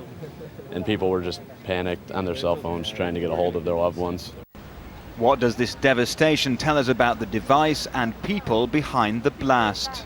A bomb exploded on the upper deck of the bus. The roof of the bus was removed by the explosion. I would imagine that there were very significant casualties inside the bus, both on the top and lower decks. The London attack is chillingly reminiscent of these suicide bomb attacks on Israeli buses. Security experts think terrorists would have wanted this visual impact. They were not just seeking injury and death, they were looking also for front pages. One of the things that the bus attack does is that it provides a visual image of the explosion, and will perhaps become the iconic image of today's events. There are still no death and injury figures from this bloody carnage, but tonight we do know the bus driver survived. All our hearts and souls go out to him and his family, but as far as we've been told, he's fine and well, and helping police with their ongoing inquiries into this awful matter. London buses are one-person operated. The driver is likely to have come face to face with the bomber, an attacker who could do all this, a killer who climbed aboard a crowded London bus, intent on this murder. Chris Choi, ITV News, Central London. Now, just a reminder of that emergency number for people who are worried about friends and relatives, and they can call the number on your screen now. It's 0870 1566 344. That's 0870 1566 344. Now, I can tell you there is quite an eerie feel about London tonight. I don't know if you can see down on our other camera, right down Whitehall, normally one of the busiest streets in London, certainly at this time, just sort of late end of the rush hour, that would be packed. Very few cars there tonight, and interestingly enough, just a few buses. Now, we understand London buses, at a standstill for most of the day, are now running again, and there you can see for yourself. But I suppose the question is whether people want to get on a London bus after what's happened today is quite another matter. But on my way down here, I just drove down a road which had very few cars, but just streams of people walking along the pavements, walking along the road as well, trying to get home because of the lack of public transport. Now, I don't know whether you can see over my other shoulder here, people just sitting on a wall at a bus stop waiting for a bus, and I suppose the good news for them is that the buses are running in. But an eerie feel to London tonight. Trafalgar Square behind me empty, unlike last night, but our sense of defiance as well. Well, we're not far short of 7 o'clock, a time when London should be filled with people, as I said. Tourists and commuters now making their way home as best they can. But tonight London is a very different place. What started out as a day of panic and terror has turned into a night of silence. Keir Simmons has been out and about in London and has this report. At times today, parts of London, one of the greatest cities in the world, were simply silenced. This was Piccadilly Circus, famous for its crowds, almost empty. But at other times, there was panic, an unease which soon persuaded many simply to get away. This morning, queues of cars blocked the main east route out of the city, the traffic jam snarling back over Tower Bridge. Those without transport simply walked. Scary. A little boy at home, so I come in on the central line, so it's quite scary. Just keep walking and walking, see where we get. It's just chaos up that way. 7 explosions, can you tell me what time? Outside a closed Victoria station, rumours about the numbers of explosions involved, the numbers of people killed. By the afternoon, thousands upon thousands of people evacuating the city. Soon, streets that would have been congested were clear, and though there were streams of people still on foot, many said nothing as they walked.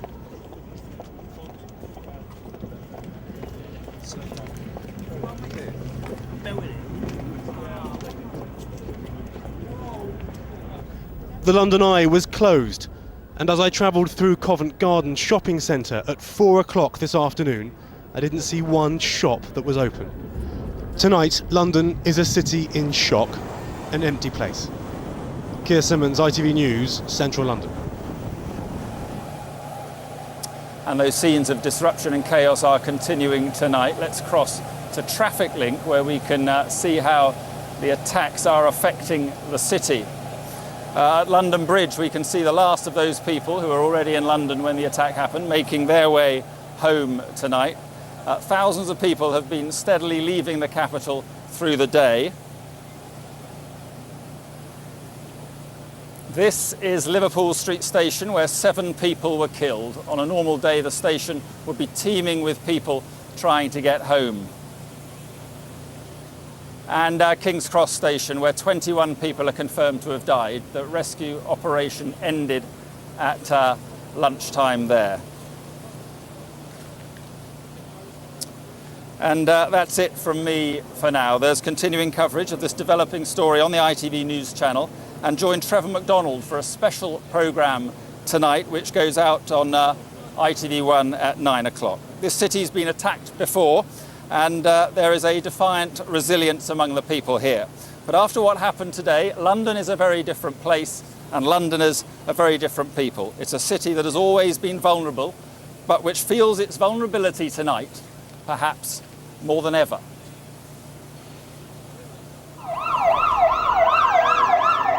Repeatedly, we've been warned that something like this would happen. But today, when it did, it shook this city and this country to the core. The number of dead continues to rise this evening. New York, Bali, Madrid and Istanbul. Now London has become the latest city to be dealt a deadly blow by terror.